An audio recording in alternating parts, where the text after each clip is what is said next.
Greetings, Mavericks and new viewers.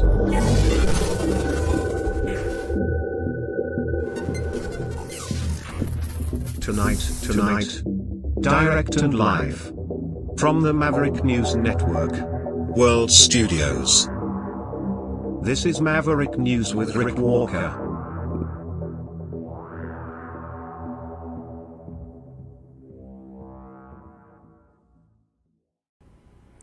Good evening, everyone. Welcome back to the Maverick News Channel.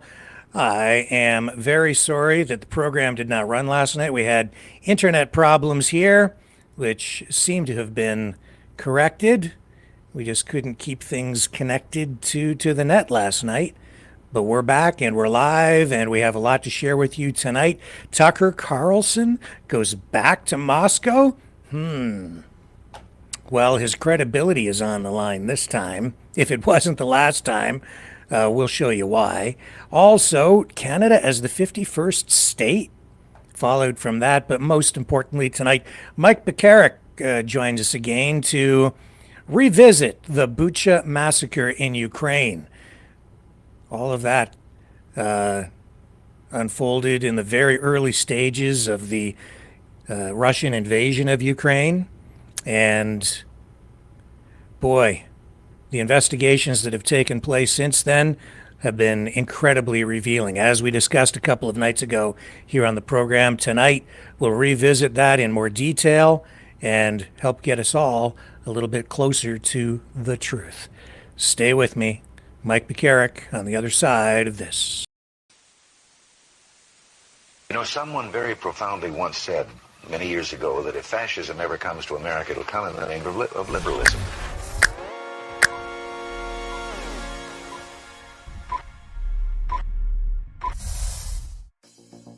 Well, I think it's time we ask ourselves if we still know the freedoms that were intended for us by the Founding Fathers.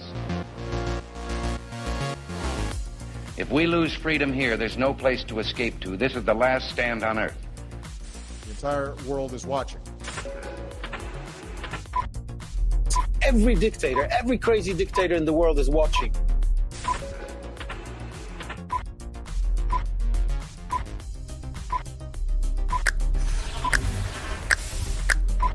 The world is watching. On TV. The entire world is watching. On social media. But the entire world is watching, and yes, they are seeing what we have apparently bravely been willing to say that others are thinking. Stand for freedom. Literally stand for freedom. Let's get this done. The entire world is watching. We're at war with the most dangerous enemy that has ever faced mankind in his long climb from the swamp to the stars. Maverick News. Maverick News. Maverick News. Let me have more control of my own destiny. The world is watching.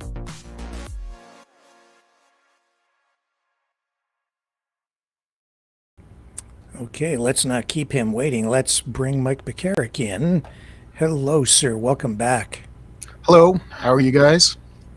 Well, I'm okay. I think the Maverick family is hanging in there too.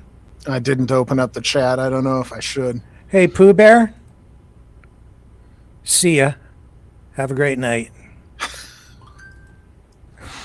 Which is funny. I don't know if he did, but my call sign, my military call sign is Pookie. So maybe Pooh Bear and I have something in common there. Mm-hmm. Well, I dare you to watch, Pooh Bear. I dare you. I watched something very interesting just before airtime tonight. The latest Tucker Carlson post on X made me throw up in my mouth just a little bit. Yeah, I believe it. I used to like Tucker Carlson. I confess, I used to like the guy. Then he started to say some kind of zany things, talking about aliens coming out of the ocean, and then there was the video that... Is this an adult show about tanning your privates? What?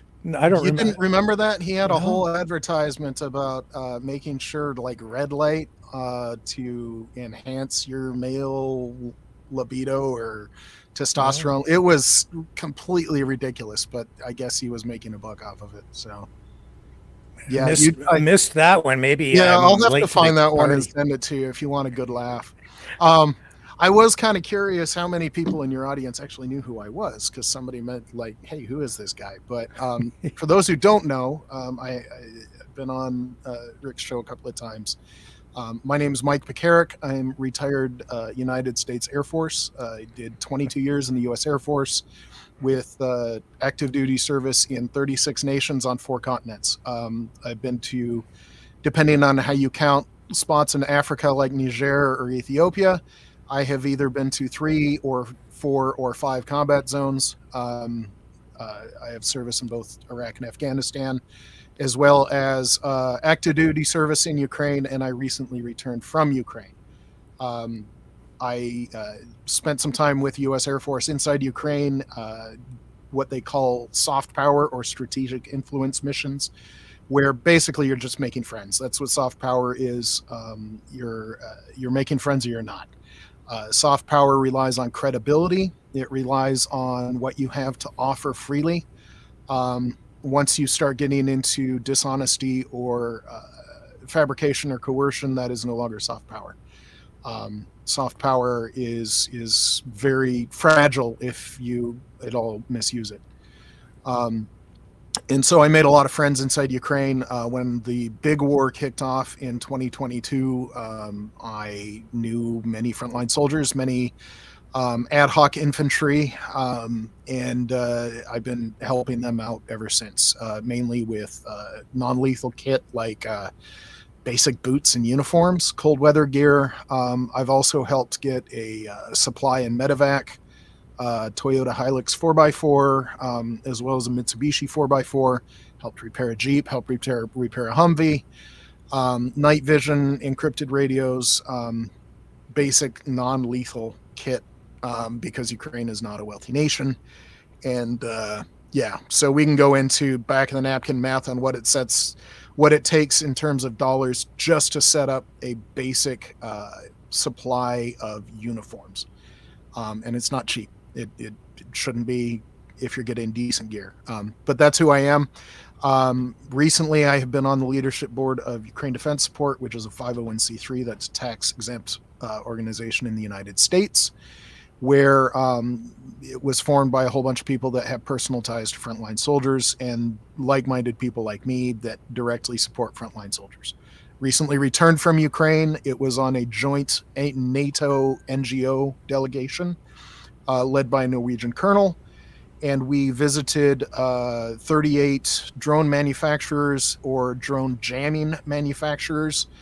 I did a side trip down in the Sloviansk and Izium direction where I interacted with 4 frontline units, got to see some drone operations on the Baba Yaga drone, which was fascinating. That side trip, I delivered $13,000 worth of uniforms, boots, things like that. And those meetings with the frontline units, because I was talking about some of the fiber optic control jam-proof drones that we were working on. And yeah, they're like, oh, you need to talk to our boss. I'm like, great. So I'm talking to a captain or a major. Their boss must be a colonel, maybe a 1-star. No, I get back to Kyiv after a few days at the front line, and I have a meeting with the head of Ukraine's Department of Agriculture, their National Guard's head of drones, and their National Guard's head of internet technology, which is now in wartime in charge of jamming. So, yeah, the front line, I met with government ministers, and it's just one of those weird things. It happens when you try and do things. So that's who I am, for those that didn't know. Well, thanks for self-introducing. That's helpful. And just before we move on, you mentioned the jamming technology. Yes. And there was this information about Ukraine actually taking that technology to really a new level and developing techniques to spoof incoming missiles. Can you tell us about that? Yeah. So in any warfare, it's funny because one of the critiques from anti-Ukraine folks in the United States that I heard just recently where they're like, why should America be supporting Ukraine? Because we're going to give them all of our, military calls it TTP. That's tactics, techniques, and procedures. That's once you get the gear, the TTPs are how you use the gear. And that can determine victory or defeat. And they were like, well, we're training Ukrainian soldiers. And all, I'm like, you know what? The last time Ukraine was using American TTPs was in the summer and fall of 2022. Since then, anytime you have a conflict, there's this constant spiral. So it's the attack defense spiral, where you can think of it in very basic terms. I bring a sword, you bring a shield. I bring 2 or 3 sword people to go around your shield, you build a phalanx. I do, and then the phalanx grabs these long spears. It's this one-upsmanship, and that's been happening in Ukraine because they've been going at it it'll be 3 years in February. Past 1,000 days last week or the week before, I'd have to look. So they've had a lot of time for this attack defense spiral. Jamming is just one of them. What sort of drones you can use effectively? For instance, in the early part of the war, Ukraine was being extremely effective with these large-ish Turkish drones, the Bayraktars, but we really haven't heard much about them because it only took Russia, 4 or 5, maybe 6 months to develop relatively effective counters to the Bayraktars. They're still in use. They just aren't getting the press they once did. But this is just constant across the thing. Shahed drones, the Iranian built, they're kind of dumb, cheap, crude. Their guidance systems are sketchy. They do have, more recent versions have both GPS, or the Russian version of GPS is GLONASS, or they have inertial navigation systems, but there's good and bad. INS, they're pretty crude in the Shaheeds. So what Ukraine figured out is GPS is just a radio signal. So any radio signal that you can jam or corrupt, if it's out there, you can do it, if you figure out how. And so Ukraine started spoofing the Shaheeds, so that they'll launch, but they'll go into Belarus or back into Russia, or into the Black Sea. It depends on where they're being launched from. But yeah, they're spoofing them and redirecting them. Shaheeds used to be very effective because they're cheap, and to shoot them down with a Patriot missile is like $1 million missile. You can build a Shaheed for $100,000, and that would probably be more than it's worth.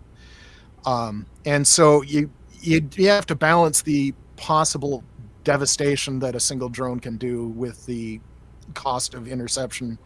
But so it's more than just the cost of the drone that you're destroying. You're preventing the destruction it would cause as well.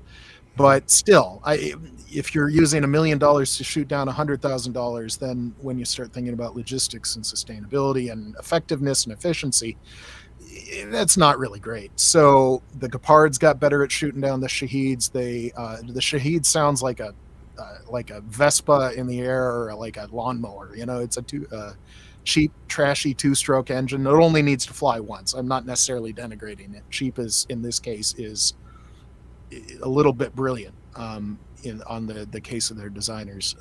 But they have these acoustic sensors, just a simple microphone. They've got an audio library, and nothing sounds like a Shaheed. There is nothing else on the planet that sounds like a Shaheed. If you detect the acoustic signature of a Shaheed, you can start tracking it because you can triangulate it and all that kind of stuff, and you can target it. So Shaheeds became increasingly less effective, and this is again part of that spiral where Shaheeds, when did they start using those? A year ago? I'd have to look up the exact longer date. than that, I think. Yeah, but they're just not as effective as they used to be. They're just not. Even the F-16s and prior to that, the MiG-29s that Ukraine is flying, they've got the radar-guided missiles. They've got the short-range infrared-guided missiles, like the Americans have Sidewinder for the short-range heat missiles, and then the radar AMRAAMs. But there's a rocket pod that they've started mounting to go after Shaheeds, which has 10 tiny little rockets with primitive guidance. But if you're only shooting a Shaheed that's maybe going 100 miles an hour, maybe, and you can shoot it with a primitive, cheap $10,000 rocket, then obviously our math just changed. You're not using $1 million Patriot missile. You're using $10,000 to shoot down 100, and obviously that's a much better trade, and just as effective. So F-16s then can go after the Shaheeds with the cheap rockets. They can go after the cruise missiles with sidewinders or cannon. And a cannon shell on an M16 is $35 a shell. So a quick Burt, you might be shooting off, I don't know, 50 to 100 shells, maybe. If the pilot's good enough, it might be only on the 50 side, to shoot down $1 million cruise missile. So, like I said, all the spiral, and this just keeps happening and happening and happening. They've got drone jamming on the front line. People are coming up with, so there's this thing called combined arms. This has been mostly a war of attrition, and on the Russian case, incompetence, especially in their initial attack. Russia failed to achieve a combined arms effect on their initial attack. But Ukraine managed to succeed in a combined arms attack in the summer and fall of 2022. At all other times, this war has been a war of attrition. It's been more about trench warfare and things like that. Part of this is Russia uses their air power as an adjunct to their artillery. They don't use it to gain air superiority or dominance. Ukraine's air force, until they got F-16s, was just primitive. It was a shock that they still had 60 aircraft. That was partly a testament to Russia's inability to gain air dominance, as much as it was about the quality of the Ukrainian pilots. But now even that's starting to turn with the Russian air power, and then the new F-16s and maybe the new Mirage 2000s. Ukraine's going to get a Swedish AWACS plane with its radar is it's a little bit apples and oranges, but it is newer than the American AWACS radar, even the most recent modernization version, and it has significant electronic attack ability. This Swedish plane with its ASA radar, that's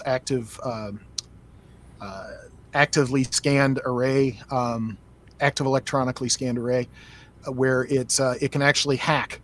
It can do an electronic attack on enemy computer systems. If there's a receiver, it can send a virus.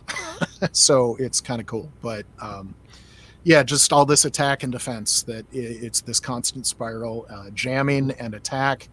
One of the techs that we brought in October to Ukraine was a design for a fiber optically controlled drone. You cannot jam a fiber optic cable. You just can't. It's impossible. You can cut it. That's probably the only way that you can jam it. But so if you use fiber optic drones to take out the enemy jammers, then all of a sudden all of your other drones can work like they used to. So this sort of combined arms effect, or ground drones, like a big cart, they mount a heavy machine gun on. It's not a tank. It's not being manned.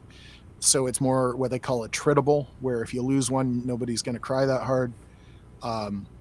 They use those ground drones to lay mines, because sometimes just a little RC car will go down the little deer path and lay mines where the Russians might be walking. It's the spiral of attack and defense.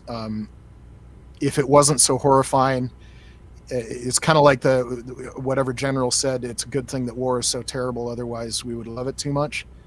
It's just fascinating to watch that kind of a spiral of innovation and creativity. A Trumpinator said, "I don't want slanted news." Then you're in the right place, Trumpinator, because we've had people on all sides of these issues right here on this program, from Scott Ritter to Kevin Michelizzi to present company. It's kind of interesting that he thought I was slanted news just because I'm pro-Ukraine. I will hand it to the Russians when they do something like I said, the Shaheed, the cheap. They can launch 100 of them for not that much money. That's a little brilliant. Russia was actually the first to a fiber optic drone. They haven't really used them very well, but they have used them. They have used them with some combat effectiveness. I don't think they're quite smart enough to use them great, but they've had their own side of innovation, and there's some things they've done that people are going to be studying in a positive way. And Billy Mustang, is it's War Machine Talk dominate this stream again? Well, there's a war on, if you haven't noticed, and this is a news program, and that makes it's news. So we talk about it, yes. And if you stay tuned, we're going to show you what the Russian war machine did in the earliest days of the conflict in Bucha. So you're going to want to stay tuned for that. I dare you to watch. So I would like to briefly, I'm sorry, I'm so good at tangents. I'm so sorry, but it's an important political moment right now, and I am of the generation where I joined the U.S. military in 2001, and I saw Iraq, and I saw Afghanistan, and I saw Ethiopia and Niger. I've seen Ukraine. People get tired. Gear gets tired. Yes, gear wears out, but people get tired as well. And the United States military is a volunteer service where you have some people that do foreign done, and they were willing to raise their right hand, so good on them. But there are people that, like me, that do 22 years. And when you do 22 years, you're going to see some things, and you're going to be tired. Some people are a little more physically broken than I am. There's a lot of people that are more mentally broken than I am. And so injuries, both visible and invisible, people get tired. It's a significant political force right now. And war weariness is nothing new. It affected the United States, and I would assume Canada, even in World War II. It was one of the decisions that weighed heavily. It's one of the considerations that weighed heavily on President Harry Truman when he was deciding whether to use the nuclear weapons or to pass on those weapons and go straight to an amphibious invasion of the Japanese home islands. And he had to weigh what the United States, after several years of brutal, heavy war with rationing and deaths and all sorts of news, both good and bad, and just people were tired. And so one of his major considerations for using the nuclear weapons was, we want to end this as soon as possible with the fewest American casualties. And it's a real consideration. And we are in a day now where war weariness is real. We should understand it. We should acknowledge it. You certainly can't ignore it. You can't get around it. Well, I have to share this Tucker Carlson video because I couldn't ignore this. He said some things in here that made me laugh and made me nauseous at the same time. I'm going to run this and I'm going to comment, and Mike, I welcome your comments on this too. I know we weren't originally going to talk about any of this kind of thing tonight, but it's front and center tonight. Tucker Carlson, of course, has gone back to Moscow, which raises red flags for me again, honestly, but there he is. Fair enough. This guy who says he's a journalist, but when I watched this, it floored me. But it doesn't change the reality of what we saw, or more precisely, didn't see. There's no graffiti, there's no filth, there are no foul smells, there are no bums or drug addicts or rapists or people waiting to push you onto the train tracks and kill you. No, it's perfectly clean and orderly. And how do you explain that? We're not even going to guess. That's not our job. We're only going to ask the question. Okay, so Wow. that made me, I was like, what? You're not even going to guess. You're just going to ask the question. What kind of journalist are you? He says it's not his job to even guess at what the truth might be. That's what a journalist is supposed to be about. He's just going to ask the question, and then he's apparently just going to wait for someone to give him an answer about why Moscow is so beautiful. It smells wonderful. There are no foul odors. There's no crime. It's freaking utopia. And why isn't the United States like that? He's not even going to guess. I'm just going to ask the question. I'm like, that's not what a journalist does. It's just not. This is ridiculous. It's an American that doesn't actually understand what freedom actually means, where the only way that you can get to a place with no graffiti and no, people that are living out there and bad smells and stuff like that, the only way that you're going to do that was in an extreme police state. Aha. And that is what I was going to comment on, because I'm going to answer his question in a moment. And if your response is to shout at us slogans dumber than the slogans we used to call Soviet I'm not and mock, maybe a that's not really an answer. I got an answer. How does Russia, a country we're told is a gas station with nuclear weapons, have a subway station that normal people use to get to work and home every single day that's nicer than anything in our country? We're not going to speculate. Yeah, we don't want We're just going to raise the question and wait for someone in charge to give us an answer. What is the answer? So we'll stop the lecture and let you take a look for yourself at what the Kievskaya metro station in Moscow, Russia looks like today, February 2024, in the middle of a war. Okay, so before we let him show you this, I have an answer for him. And it's exactly what you said, Mike. The Russian authorities have a practice there that they call clearing the streets. And what they do to the homeless is they just go along and clear them out. They arrest them and they clear them out. They tell them to just move along. They don't care where they go, even in the dead of winter. And if they have some sort of a public event going on in particular, they will physically arrest them and transport them to some remote location where they're not seen. They have programs where they basically hide the problems. Last year alone, they had over 57,000 homeless people just die, because they couldn't get any kind of support and they didn't give a damn. They arrested them, they kicked them out, they threw them out on the street in remote areas, cleared them out of areas where people go shopping, clear them out of areas where they might be an eyesore, without any regard for giving them any kind of support. That's how you do it.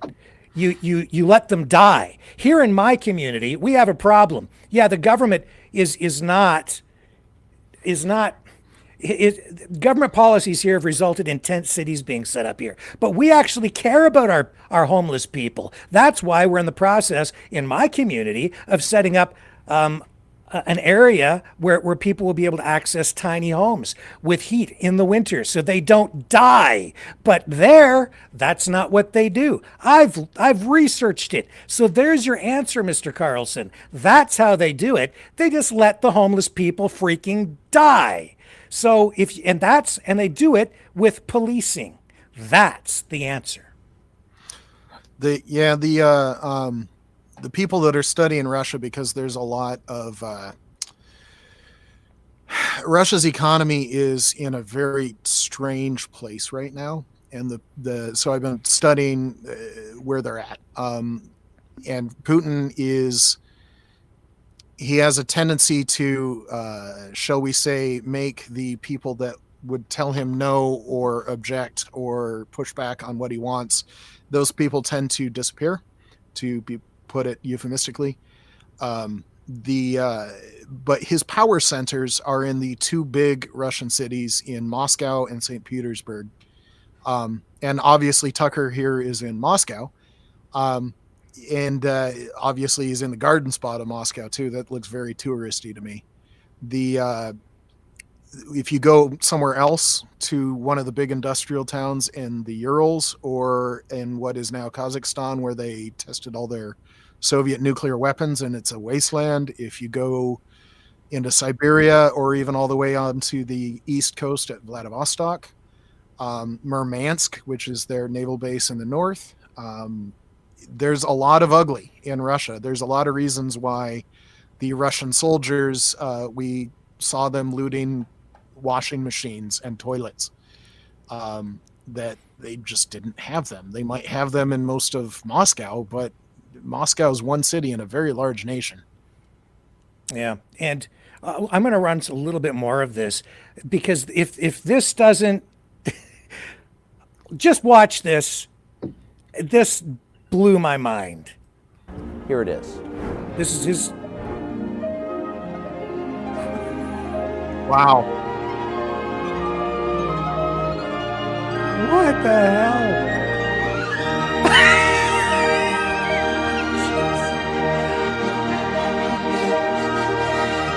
What is this?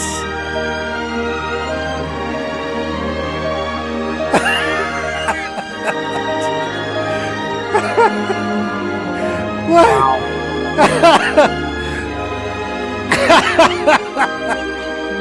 Wow. What's this music? Just he's a journalist, right? It's like one of those water ballet movies from like the 1930s. Oh, yeah, he's carrying water for somebody, that's for sure. So one of the things when you travel through Europe and all this ornateness that you're looking at there, they just do that. Just go. Oh yes! Yeah. Oh yeah, let's honor him. Jesus! Oh my God!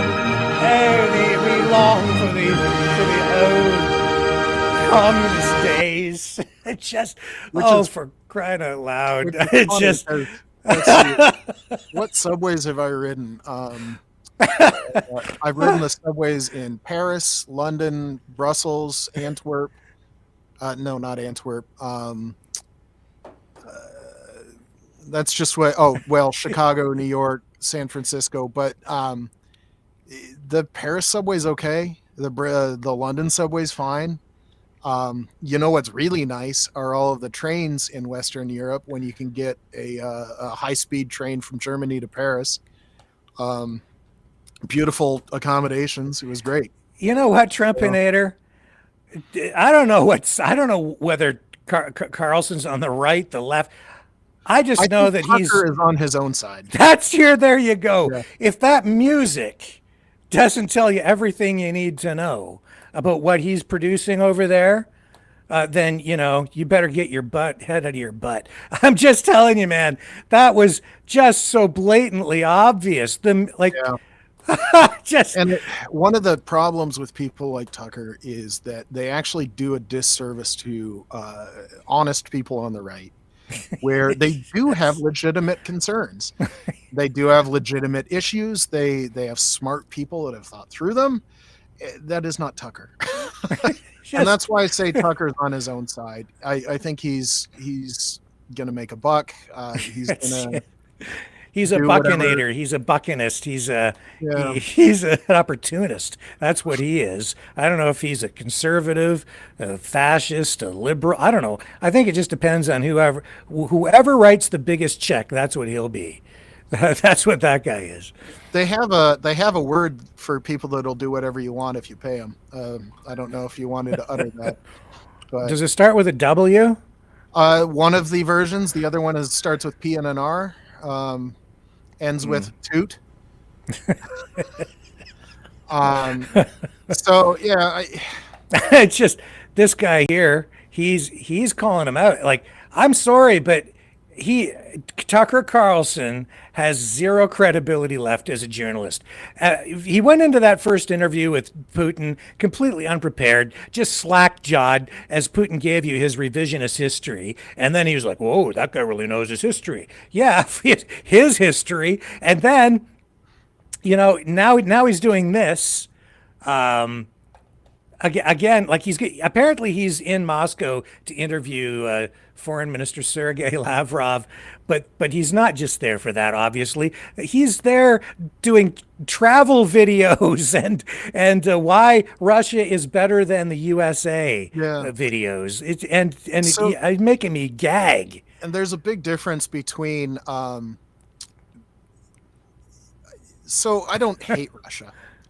This was an interesting point that somebody made. Because when you fight in a war, when you're in a military and you have to do things that are not pleasant, things that are not what normal people do. Maybe Tucker's an idiot.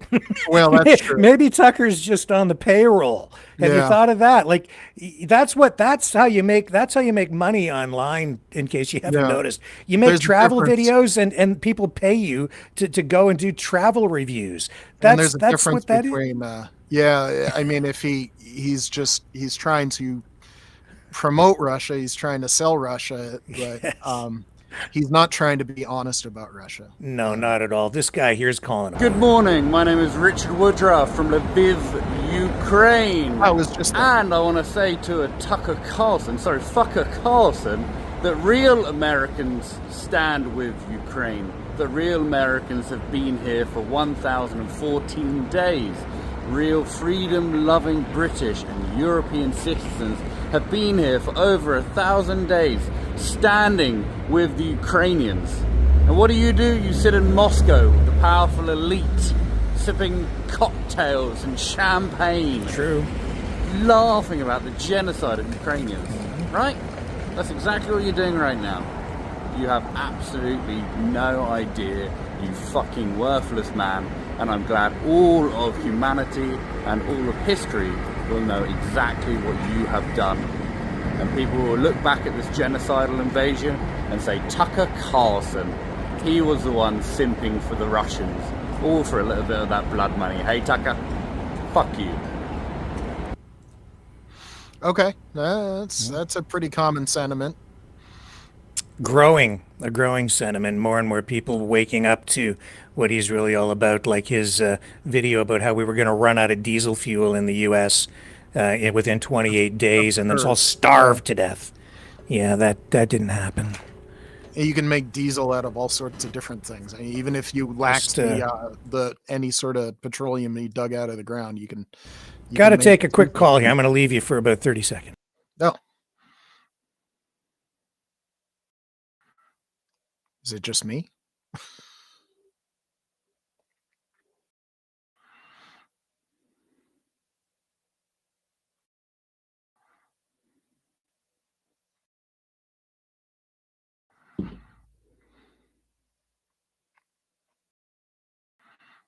Okay, so that was I had to take a quick phone call there because I have people who call and give me info, and apparently I'm in error, so I need to correct myself. Apparently that's an older video from his last video. Yeah, he said February 24. Yeah. Yeah. So it doesn't matter. It doesn't matter because I watched another one from the other day because he's over there interviewing Lavrov. So he has posted most recently. That was reposted. That's why I was confused. That's part of the problem with social media, right? Is you can't tell sometimes. But anyway, even in February 20.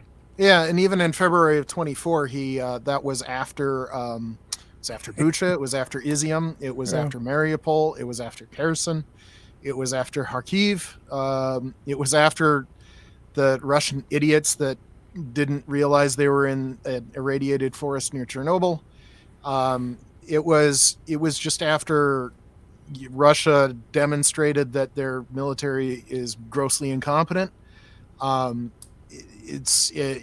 don't know how he could be that fawning after all of that, but there you go. So even in February of 24, it was after all of that.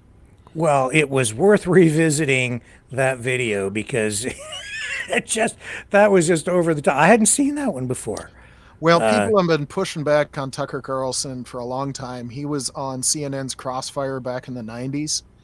Him and Paul Begala were supposedly the right-left mix. And they had, as a guest, this was right when Jon Stewart was starting to rise to fame. And they had Jon Stewart on there, and he tore Carlson up one side and down the other because he was an idiot. It was you had the affectation of a bow tie, trying to pretend he was some sort of economic kind of guy. It just, yeah, no, people have been tearing up Carlson for a long time. Yeah, well, I said, I used to watch him. I used to, when he was on Fox, and I thought sometimes his stuff was okay. So I used to watch, but man, now. You should note that Tucker was fired from Fox. It was it's like Al Qaeda in Iraq was Al Qaeda kicked them out because Al Qaeda in Iraq was too bad even for Al Qaeda. The Tucker Carlson was kicked out of Fox News because he was too bad even for Fox News. And part of the legal settlements after Tucker was fired, and this happened several times. I thought it was just once, but it kept going, where Fox News, as part of the legal settlement, had to say after they paid gobs of money, was that no reasonable person could watch the people on Fox News like Tucker Carlson and expect that to be factual recording.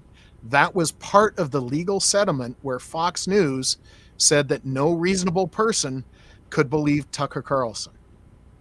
I'm just going to put that out there. That was Fox News was ordered by the courts to say that. Yeah. And the Trumpinator says, I have news for you. Trump will bring an end to this war. Well, we are all hoping and praying for peace, Trumpinator. No question. I would love peace. There is an easy way for this to end. Russia can take their toys and go home, and it would end. Yeah. And now, the other thing I would say is that while the President of the United States is not an inconsequential person in this world, he does not run the world. He doesn't even run the United States entirely. So there are other nations involved.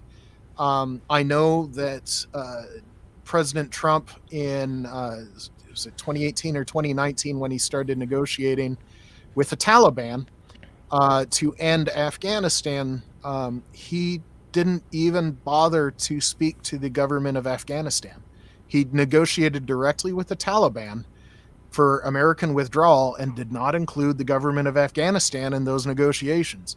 So that sort of what on earth gross incompetence, diplomatic incompetence is that what he's bringing back? I don't know. But Ukraine has something to say about this. They're not going to accept a peace under Russian domination. Poland is not going to go for it. Romania is not going to go for it. The Baltic nations are not going to go for it. Finland and Sweden just joined NATO because they wanted to help oppose Russia. So there is significant economies and populations out there that President Trump will not be the leader of, and he has no control over.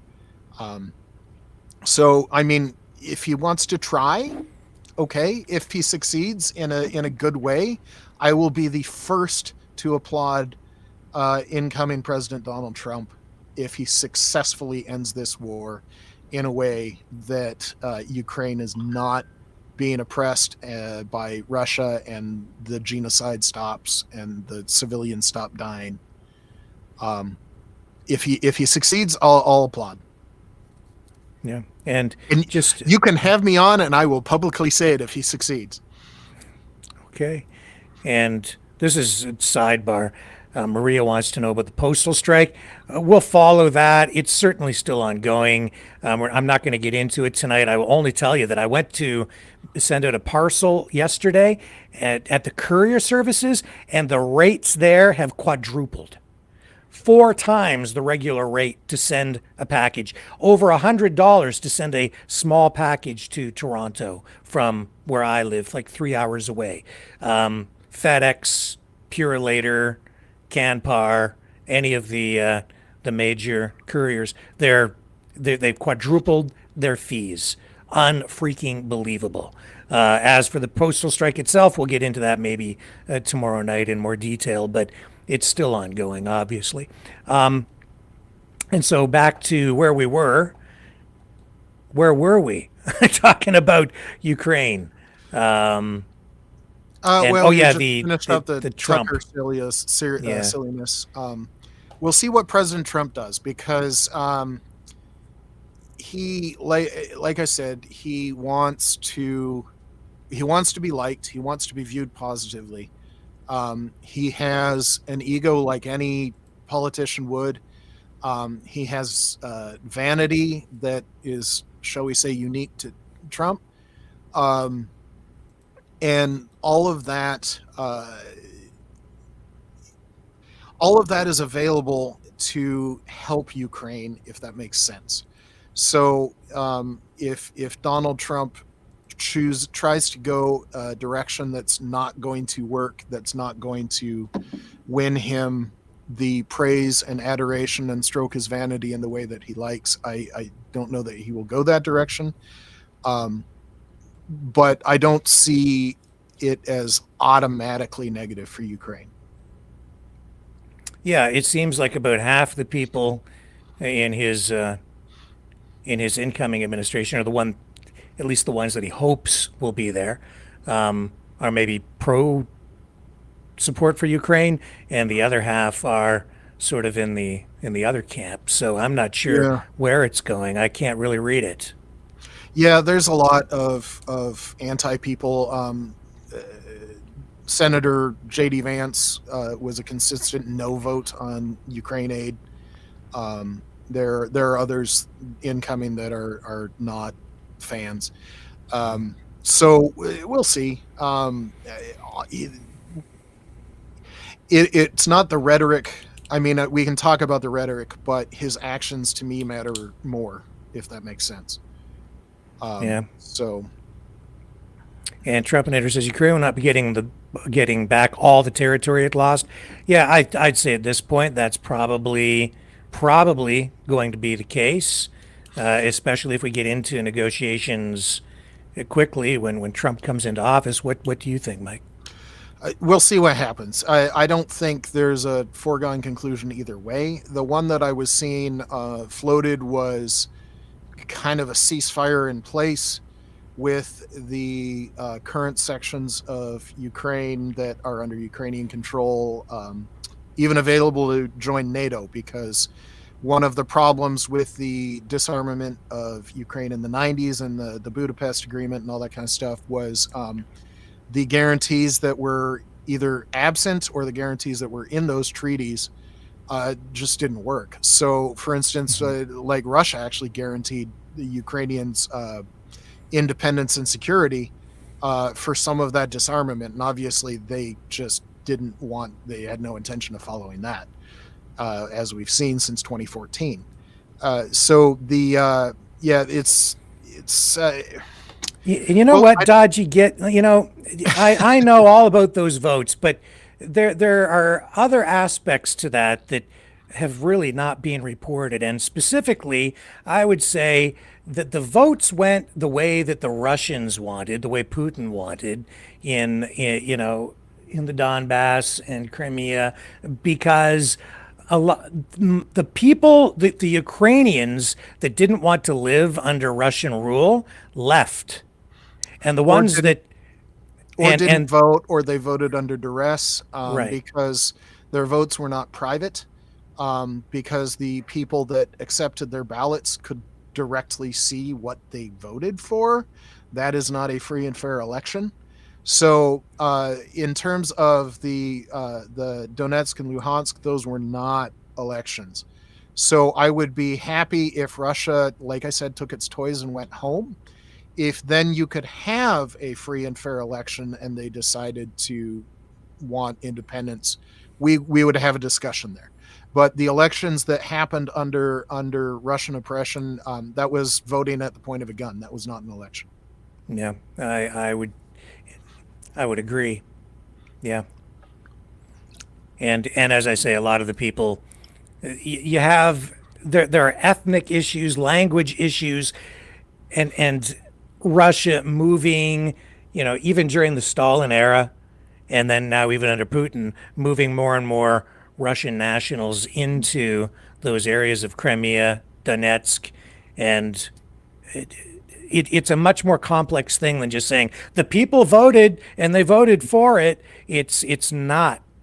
So what would happen if America moved its military into Quebec and Saskatchewan, say, and just moved in explosively with force, with extreme what do they call prejudice? Yes, thank you. With extreme prejudice, and we just took it. And then said, we lined up our military at all the voting places and say, you guys are going to vote now for independence. Hint, Well, hint. Mike, I mean, you're down there in the U.S., but have you even heard about Canada becoming the 51st state? Did you hear what? Yeah, there was noise. It was involving tariffs and all that kind of stuff. And Yeah, so then afterward, we get this. Trump posts this. And people think this is a joke, okay? I've been saying for a while, this is not a joke. This is taunting. And I would say even possibly foreshadowing. I've been saying for the past 3 or 4 years that Canada is in play. And there's something weird going on because you've had Jackson Hinkle, Tim Pool, Tucker Carlson. There have been some others as well, but those are the 3 most notable, calling for a takeover of Canada, literally. And people think they're joking.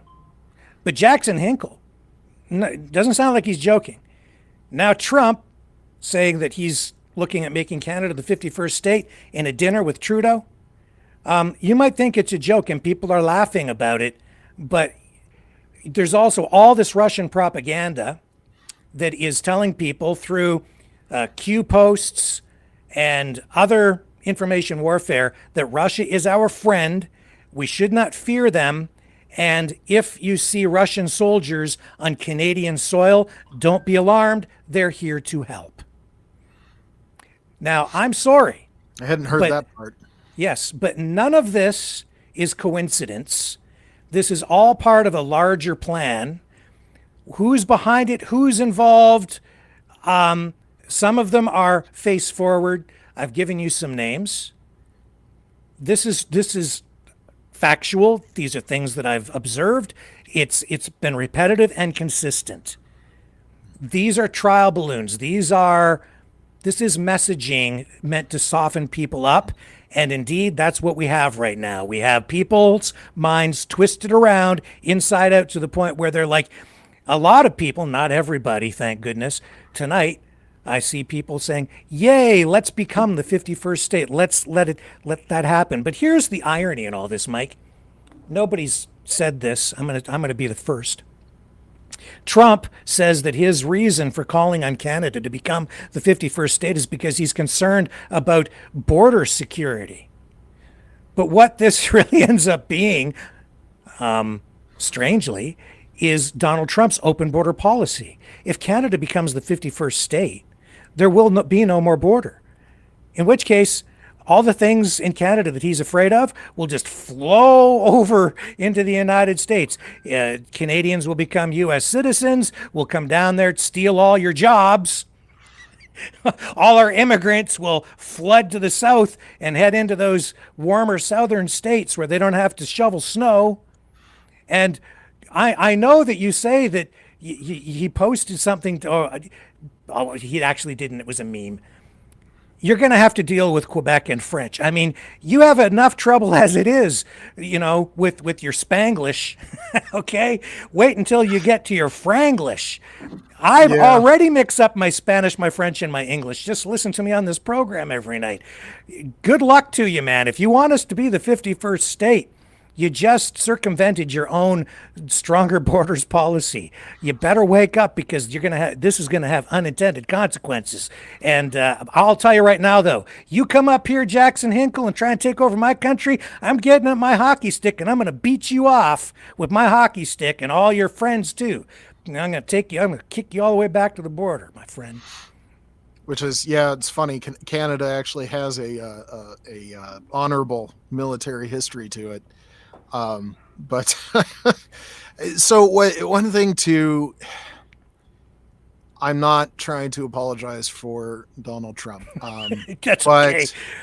So he has a history. Obviously, he is some version of a businessman. Whether you think he was actually successful or not is a separate question. But that is the world he lived in. In his first term, he wanted to acquire Greenland. So it's not the first time he's just put something. Honestly, the Greenland thing was not the worst idea. Because in the Cold War, we still have an air base there. It's Thule. Thule Air Base. There's still. I've had friends that were stationed there in Greenland. So it's not as ridiculous as it sounds to purchase Greenland, but I believe it's Denmark that owns Greenland, if I'm not mistaken. But it obviously went nowhere because somebody had to point out to him that it was not necessarily up for sale. Yeah, so Mike, I've got John on the line. Donald Trump, he posted that picture. John, tell the people. I didn't know this. What's the deal with this picture? He can't even get the right mountains in his photo. What is that? Well, Rick, hello, Maverick News family, and our friend in Washington, Seattle. I got to give credit to Volker Gretschner, the Lutheran Church in Morseburg. We talk every morning, and he laughed at me. He said, Rimby John, you know that picture of Trump with the Canadian flag? That's not even in Canada or North America. That's the Swiss Alps in Europe. There you go. People do that all the time. They take stock photos and they have no idea what they're doing. Donald, do you know the difference between North America, Canada, and the Swiss Alps? It's okay. All right, John, I'm going to hang up. But thank you for bringing that up. That makes me laugh. Love you guys, and maintain your sense of humor. And Maverick News around the world, we always pray for peace. Thank you, sir. Have a great night, John. Bye. Bye. That's funny. It just gets weirder every night. It happens. I forgot even which campaign. It might have been Donald Trump. It might have been a senator. I can't remember, but somebody put out like a Veterans Day announcement with pictures of naval ships. Turns out they were Russian ships. And it's just like, but a lot of that I think is ignorance, where they're like, oh, those are pretty mountains, I'll use that. Or, hey, those look like cool naval ships, I'll use that. Well, I'll tell you what, let's take a little break, and then we're going to come back and get into the heavy stuff, because we're going to revisit this Bucha massacre story. We talked about it a couple of nights ago, and Mike is going to help provide a little more perspective on that. I think it's extremely important, and we'll dig into it on the other side.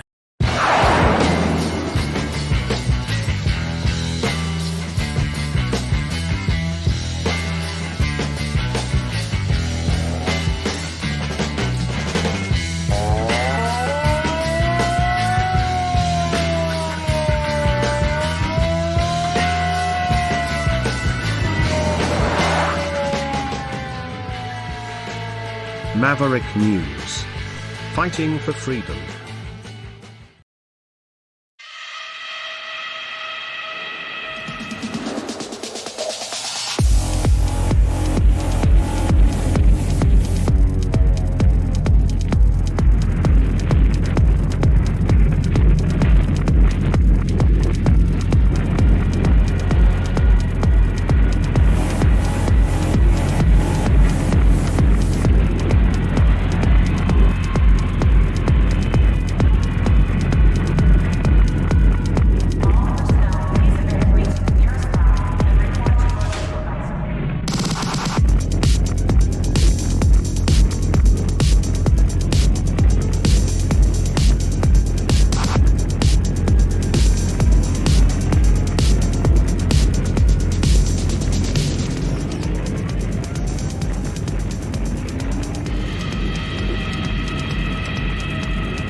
Maverick News. The world is watching.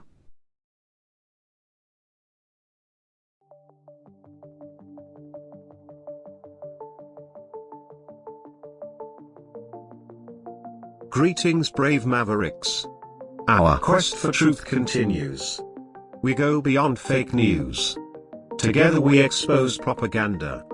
Together we pull others out of rabbit holes.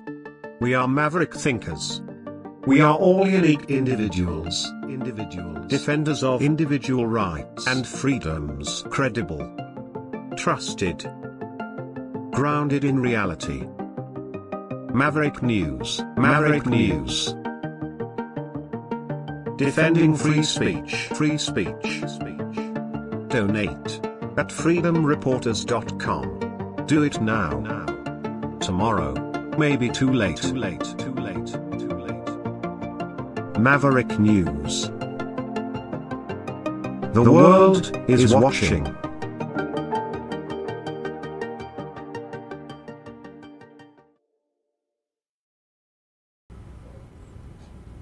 All right, we're back.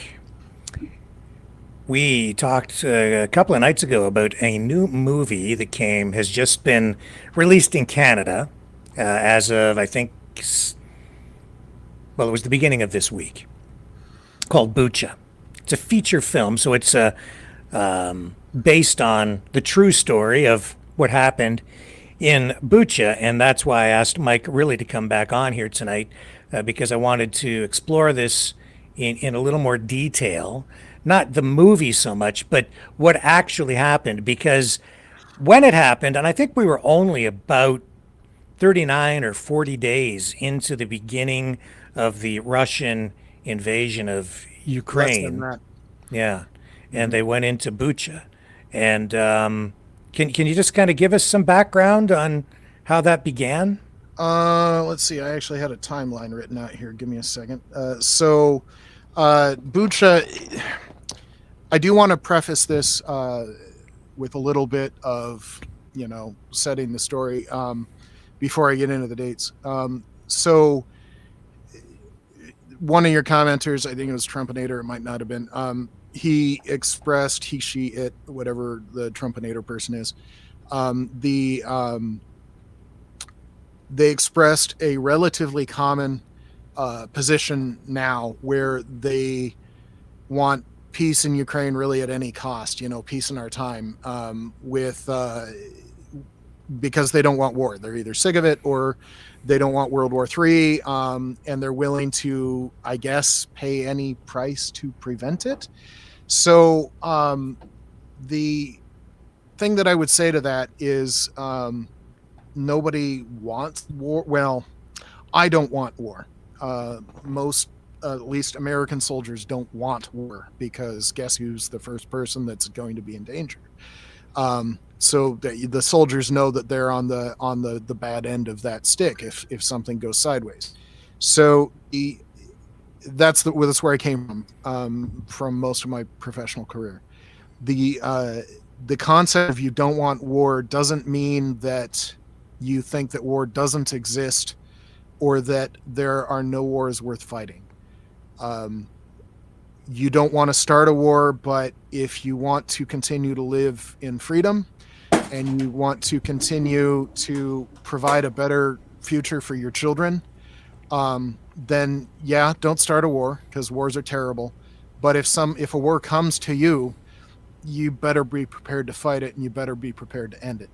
So there's a big difference between wanting peace and at what cost.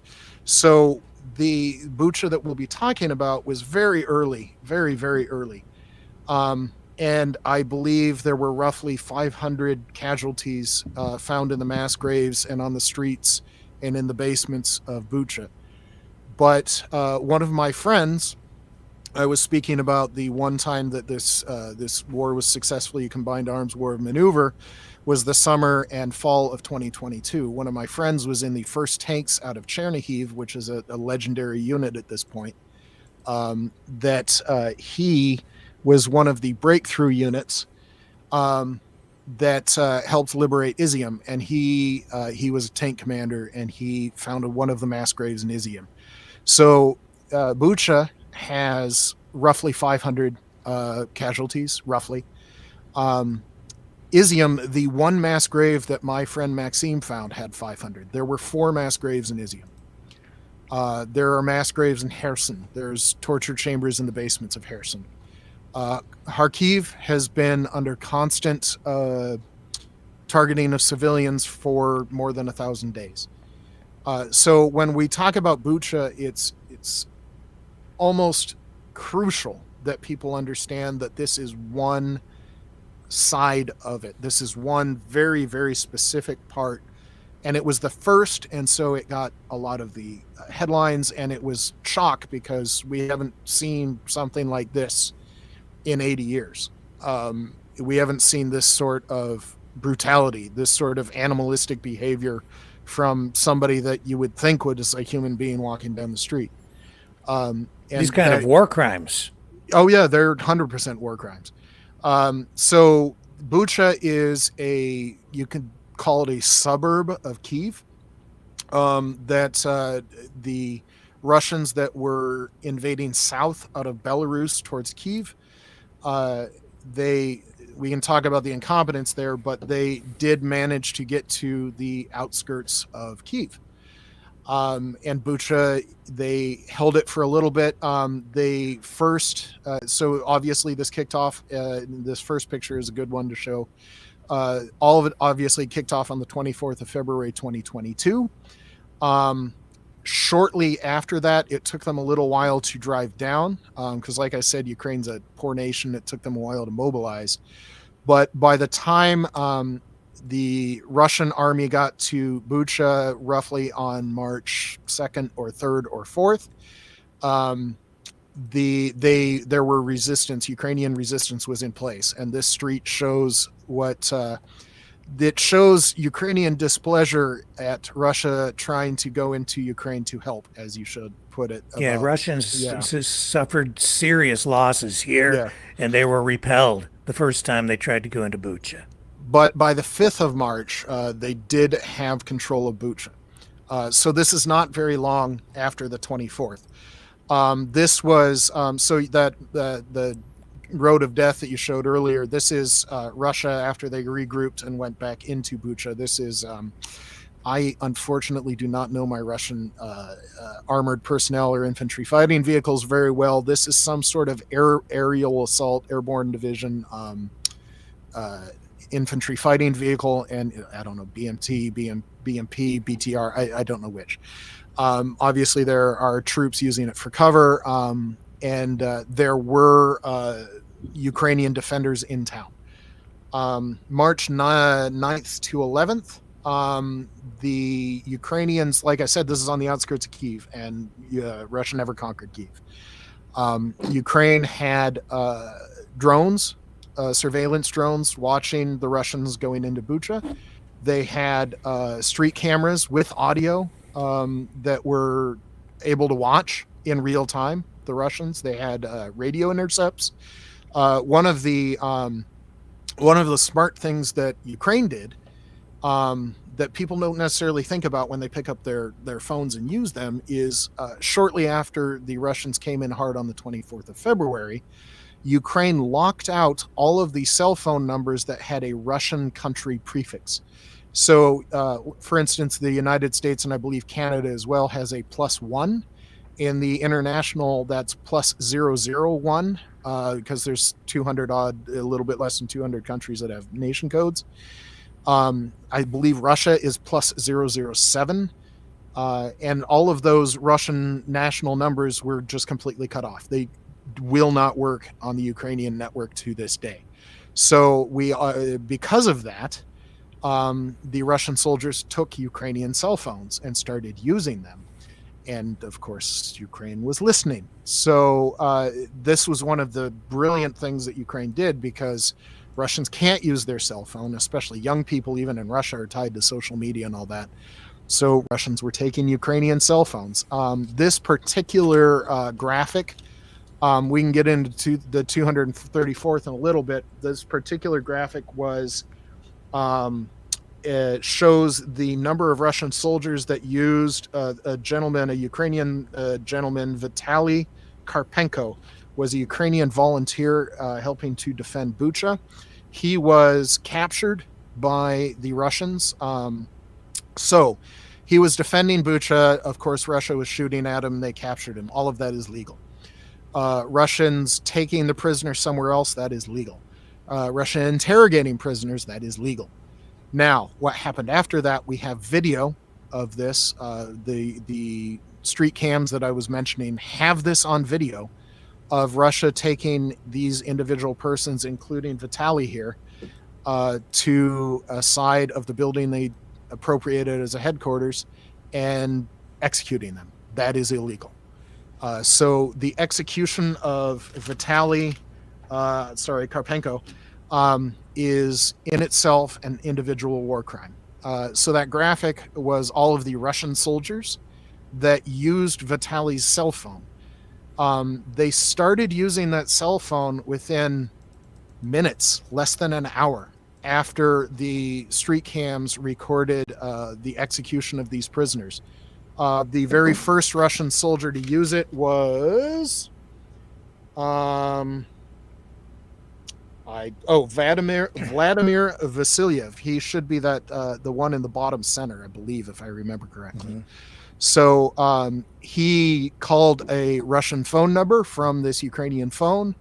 And the journalists, because we have these intercepts that were shared, Ukraine shared all of this information. This also came from German intelligence that was monitoring, maybe Polish intelligence as well. That they found the number because they have the cell phone records for one of their soldiers that was executed. Now, just to pause for a moment, why is this important? It's important because Russia denied that mm-hmm. this was the case. Their narrative was spun the opposite way, which seems to be the trend, or the way they always do this. They flipped it upside down and said it was Ukraine doing mm-hmm. it to themselves. They do Ukraine what a kindergarten. Yeah, they do what that kindergartner does on the playground. Somebody like, I'm being a bad person. No, you're a bad person. No, right, exactly what they do. And they said, and Scott Ritter was on this program, and said. And I am ashamed to say that I put real stock in what he was saying at the time, but he said satellite images that he had analyzed and information that he had proved that Russian soldiers had already left. That is simply Bucha when these atrocities took place, when these people were murdered, when these war crimes were committed, and that it was Ukrainians who did it, not Russian soldiers. And other Russians as well, including, I think, Sergei Lavrov at the United Nations. I think it was him, but a Russian official at the UN also repeated the same mm-hmm. talking point. But this is important because these phone records mm-hmm. prove otherwise. This is vitally important because it's this, with the street cams and the radio intercepts, demonstrate, and honestly, they left documents behind. This unit left documents behind. Some of the individual Russian soldiers left personal mail behind. So this demonstrates the exact unit that was involved in the war crimes, and the first Russian soldier to use the cell phone, Vladimir Vasilyev. This is not convincing evidence that he committed any specific war crime.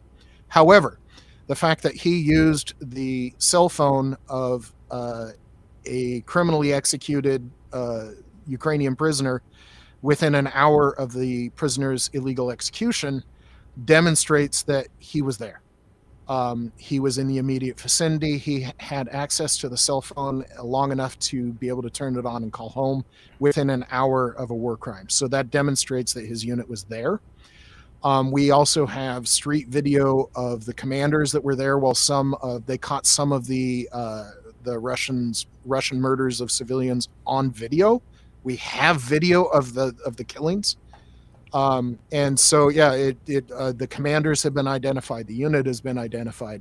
So this is the 234th, I wrote it down, 234th Guards Air Assault Regiment out of Pskov. So this is one unit, including, and all of their commanders would be responsible because they're responsible for the actions of their troops, that they are war criminals. The 234th Guards Air Assault out of Pskov is a criminal unit. The commanders are war criminals. At least some of the soldiers, if not all of them, are war criminals. So this is definitive proof. Even without the satellite imagery, we have the radio intercepts, we have the cell phones, we have the video, the street cam, we have the cell phone records. This is definitive proof. Shortly after the incident, the war crimes were committed. Scott Ritter also appeared with Judge Napolitano and said this. What did you find, Scott? What I found is that without exception, all of the data points to the Ukrainian National Police carrying out a cleansing operation on April 1st that targeted pro-Russian collaborators and what they called Russian saboteurs. And when we say cleansing operation, it means killing them. There's a video where a member of this National Police unit asked permission to shoot people who aren't wearing the blue armband, and he was given permission to fire. Let me get this straight. This is the Ukrainian National Police murdering Ukrainians who are perceived to be insufficiently pro-Ukraine. Correct. These are Ukrainians who were wearing the white armband that signifies either neutrality or pro-Russian sympathies. They were carrying the green Russian army dry ration packs that the Russians had handed out to the civilians as a humanitarian gesture, and they were gunned down in the streets as they were moving in a direction towards the Russian lines. So they were killed by the Ukrainian National Police. Now, the Ukrainians will claim that this didn't happen. Indeed, the New York Times put out a satellite photograph that says, no, these bodies were there on March 19th. I don't want to get too graphic on your show, but I've been around dead bodies, and bodies that were killed on March 19th, left out in damp weather and temperatures of 40, 50, 60 degrees, will not present themselves as they're presented in those photographs. It'll be something quite different. Any police forensic investigator knows exactly what I'm talking about. The bloating, double the size, black face, burst bodies, putrid liquid. That's what you'll see 14 days after being killed and left outside unattended. Now, I'm going to address that because after further examination and looking, even just look at the videos in the documentaries that have been produced since then, the people are out there wearing coats. It's cold. It's not 40, 50, 60 degrees, and at night it's freezing. So, those bodies were left there for quite some time. But Mike, they don't get into those conditions in that kind of weather. So there's a couple of points there where one, he is relatively sophisticated in how, aside from his the outright fabrications about the temperature and all that, those were simply false. But the initial framing that he gave, this is something to watch out for because some of these people are slicker than you wish they would be. The initial framing when he is, I don't know what video he's talking about. I would be interested in seeing any Ukrainian police or military executing Russian collaborators. I do know for a fact that to this day, even like today in Kyiv, there are Russian agents, saboteurs, assassins throughout Ukraine that are operational. It's not easy to get into Ukraine, but it's also not hard. I got into Ukraine. Nobody really bothered me. There were active protests on the street. People are relatively free inside of Ukraine. So the concept of getting an assassin or a saboteur into Ukraine is not, it's not even something that should be second guessed. They're there. You know they're there. So just assume they are, kind of a thing. There were definitely Ukrainians that were out hunting assassins and saboteurs. There were many attempts on Zelensky's life in the first month of this, certainly. One of my friends was in an ad hoc infantry in Kyiv, ad hoc infantry unit in Kyiv that was their job, to hunt saboteurs and assassins. So this is the part of the clever framing of this, because this sounds like something that would be a crime. He never actually says all of those bodies are Ukrainian crimes because he says that they've been there for 2 weeks, which was definitely when the Russians were there. But then he frames it with the Ukrainians going after assassins or saboteurs or other types of collaborators. I'm relatively familiar with the international laws of war. One of the principles is distinction, where the primary purpose of a lot of the very specific parts of what is a war crime, what is not, what is protected, what is not, is because of distinction, where you want to make sure that there is a visible difference between military and civilian. This protects both, to be quite honest. It would prevent the military from unwittingly committing crimes, and it also protects the life and safety of the civilians. So it's a very, very important principle of the international laws of war. The one category of participants or persons that are present in a combat zone, you have the legal combatants. So if you've got the blue tape, they are legal combatants. The Ukraine was using the blue tape because they didn't have enough uniforms, so that was their only marker. I don't know about the white tape. I'd like to see this video. But if you are a collaborator with an invading force, I don't care if you're wearing white tape. You are inside the nation of Ukraine. And if you are not wearing a uniform, and you're not signed up to an actual military, you are an unlawful combatant. In a combat zone, an unlawful combatant, so for instance, a partisan or a saboteur or an assassin, the military can execute you on the spot. You have zero legal protections. That is a legal action by a military. So he was cleverly framing this and trying to present, if they were in fact executing collaborators, that is legal. You can Google it. It's out there. The United States military has like a 90-page PDF that I can send to anybody that wants it. The actual words of the treaties it's the job of the International Committee of the Red Cross and Red Crescent to hold the specific wording. That is available on their website. You can look it up. But what we've seen and what we've learned from eyewitness accounts, from security camera footage, from the cell phone records, from all of the evidence that has been compiled, and investigative journalists a team of investigative journalists spent 8 months compiling data, physical evidence, eyewitness accounts, recording all of this. And what we've learned from all of that is that Russian soldiers went into people's homes and even executed families in their basements. There were 5 children that were executed with a firearm of some sort. I don't know the caliber. They showed signs of being restrained. For instance, zip tied, their hands behind their back would be one example. They showed signs of being restrained, and at least in one 5-year-old girl's case, there were signs of rape. So those are the kinds of animals in the shape of humans that we're talking about.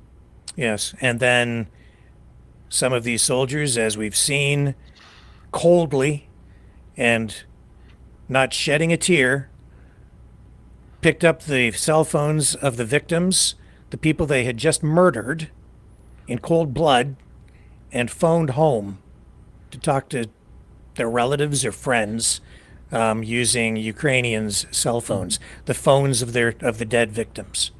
And all of that was traced, putting these people, putting these war criminals at the scene of the crime at the time. So yeah, there's all sorts of falsehoods swirling around Bucha that Russia's been trying to put out. The bodies, one of the things they were talking about is, why aren't the bodies stiff? Where people, we watch TV and they're like, oh, when did rigor mortis set in? Because, that's on a TV police show, right? So that's, people can be easily fooled because they're not forensic scientists. They're not police. They're not professionals in this. They don't investigate war crimes for a living. So rigor mortis only lasts 36 to 48 hours. And then the body goes limp and soft again, and will continue to do that. Rick, you were right that Canadians should know that Ukraine is roughly on the, I'd like to say it's Manitoba. What's a city just north of Minnesota? When I was living in Germany, and then when I went to Ukraine, I actually looked up the latitude, and Ukraine, for the most part, is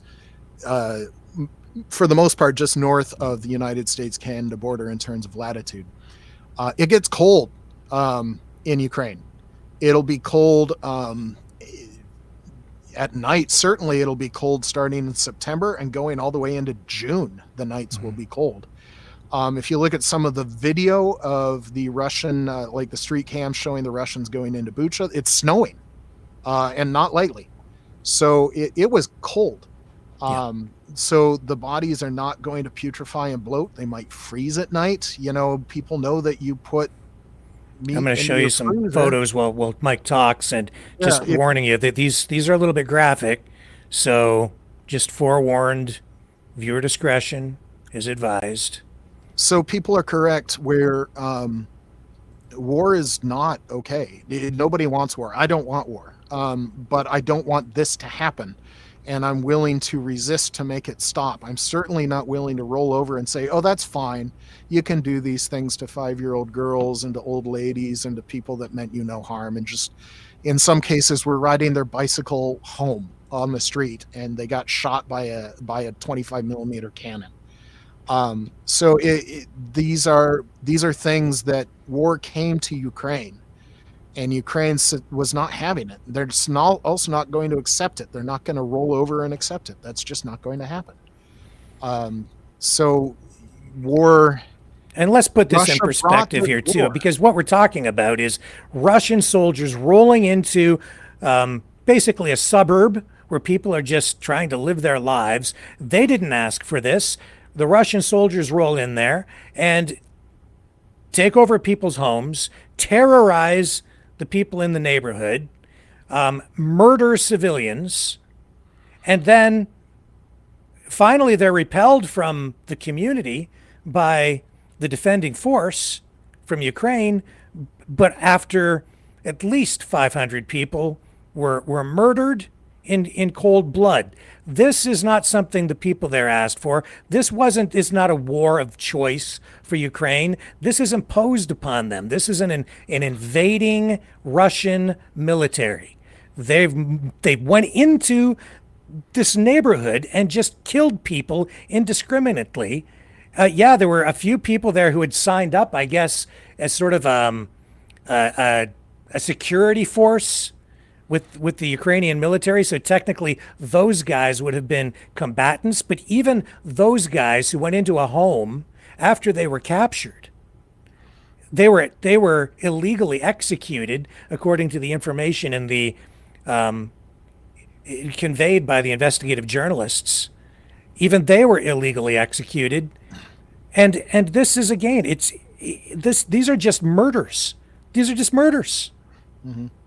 There's even there's satellite imagery and up close and personal pictures of the Ukrainian soldiers, including the owner of that cell phone. I don't know if you have those queued up, but those exist. I'm sorry, what was that, Mike? So the Ukrainian soldier whose phone was used by the Russian soldiers, there are pictures because those 7 Ukrainians were taken to the side of the building and executed, and their bodies were just left there. So those bodies were there for a couple of weeks. They were still there when Ukraine found them. They were on the satellite imagery. That part of the building was never on street cam. Them being led away was. We have photographic documentation of that. Yeah. There's all kinds of documentation, honestly. It's undeniable at this point. Yeah. But I'll tell you this. So I was just as horrified when Scott Ritter was here and said it was the Ukrainians that did it.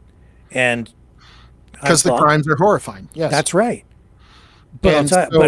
But I want truth. It's important to understand that the crime occurred, and despite Scott Ritter trying to confuse the issue with his framing, it's important to understand not only what is a crime, but it's important to understand who did the crime. And that's one of the reasons why identifying the 234th is so important, that we know exactly who did it. And in fact, we know the commanders. Yeah, that's right. The commander of that unit identified in this video, which I can't run here for copyright reasons, but yeah. Yeah, he was, we have radio intercept and sometimes audio from the street cams of the radio chat, the radio chatter in the Russian unit. They're referred to by their call signs, but they left some of their documentation behind, and we know the people behind the call signs. But they documented individual vehicles from the unit. From pre-war photographs, this is one of the cases. It's just, there is no doubt. I don't know what Scott Ritter was talking about with there's no way that the Russians could have done this, because I don't see how the Ukrainians could have done this, because on the satellite photographs you can see where the bodies are, but it's not necessarily obvious from the satellite photographs what they were. Now the street cam footage is a different story. You can see civilians riding bikes and getting shot. You can see all sorts of things on the street cam footage. You can tell that the bodies, you could tell that something was there all the way back on the 18th or the 19th.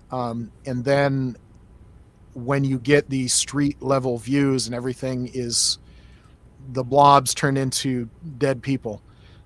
It's pretty obvious how long they've been there. I mean, you don't need to, if somebody breaks into your house, you don't need to know each and every single footstep they took on your carpet to know where they've been, or what they did. So there's no discussion here. This happened. Now, yeah. I do want to put out that if any Ukrainians committed a war crime, they should be held accountable for that. The problem that we're dealing with here is that this seems to be standard operation for the Russian army.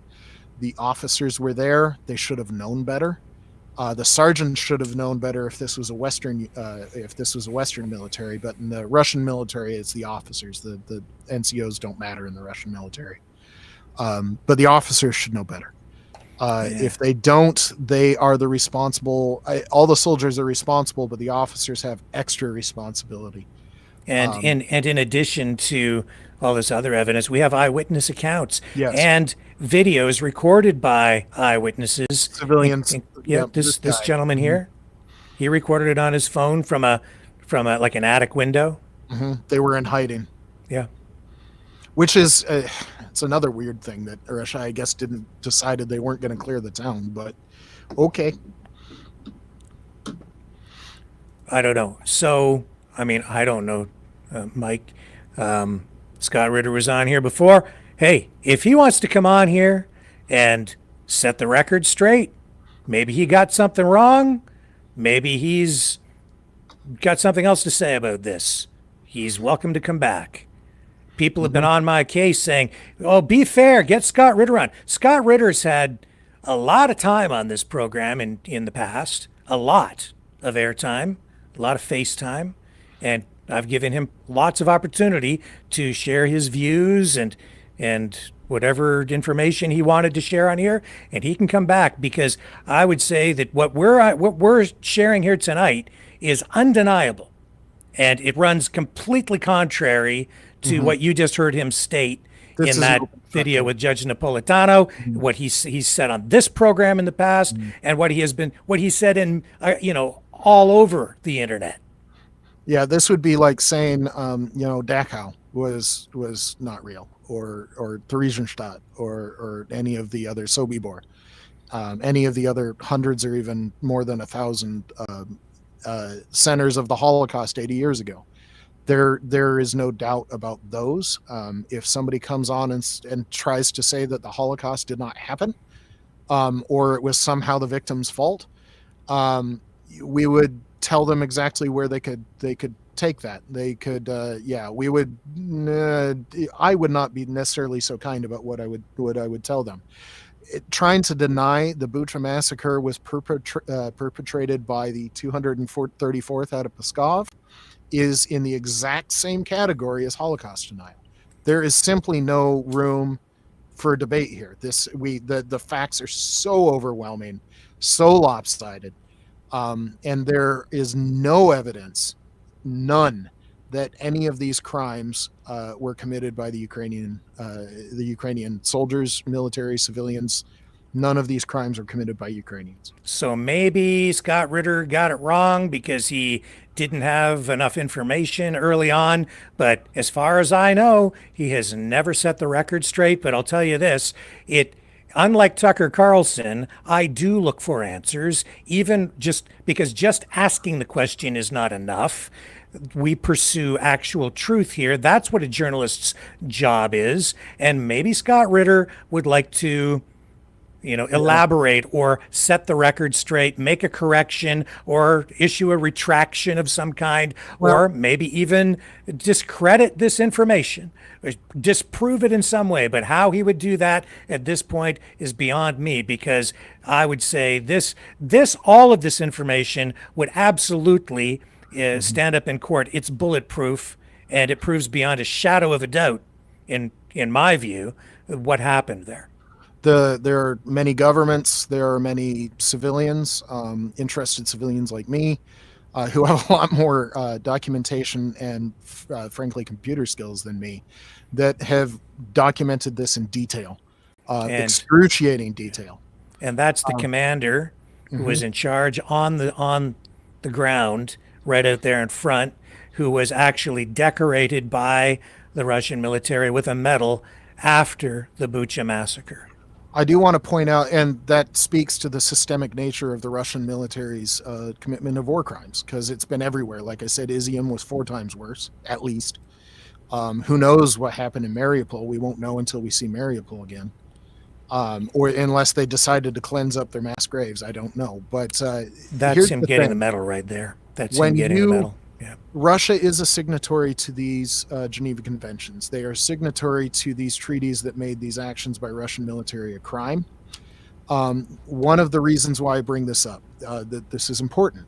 I mentioned that in the Western military, every soldier would be responsible. The sergeants definitely are responsible for teaching junior members. Officers have extra responsibility to make sure that not only everyone understands but complies with international laws of war. But when you get here and it's obvious that some very high-ranking people are fine with these war crimes, and then they get home and it's obvious that they're being rewarded for these war crimes, one of the obligations of these treaties is that signatory nations are obligated, they are required to not only train their military on these and to prevent them from committing war crimes, but they're also required to prosecute them. And obviously, Russia is incapable of prosecuting their own. I mentioned earlier one of the 5 principles undergirding the laws of war is distinction. One of the others is honor. And that might sound like a platitude, but what honor means is that this all requires credibility. That a nation to be a credible nation, to have a credible military, to be understood to be in the group of nations that will be lawful, that will act in an honest manner, is that they have set in place not only to educate their military and to prevent these crimes, but also when these crimes happen, to prosecute them or at least investigate them to find out what happened. Obviously, the Russian military, when I say the Russian military lacks honor, this is exactly what I mean. It has a very specific meaning. It means that they have failed utterly to fulfill their obligations under the international laws of war. They have failed to fulfill all sorts of specifics, but they have failed to fulfill one of the 5 main pillars undergirding all of the specifics. That is honor. They have none. And it seems they either didn't know or didn't care that they were being surveilled. They did try to take some security cameras down, but a lot of them still worked. So it speaks to their competence. So the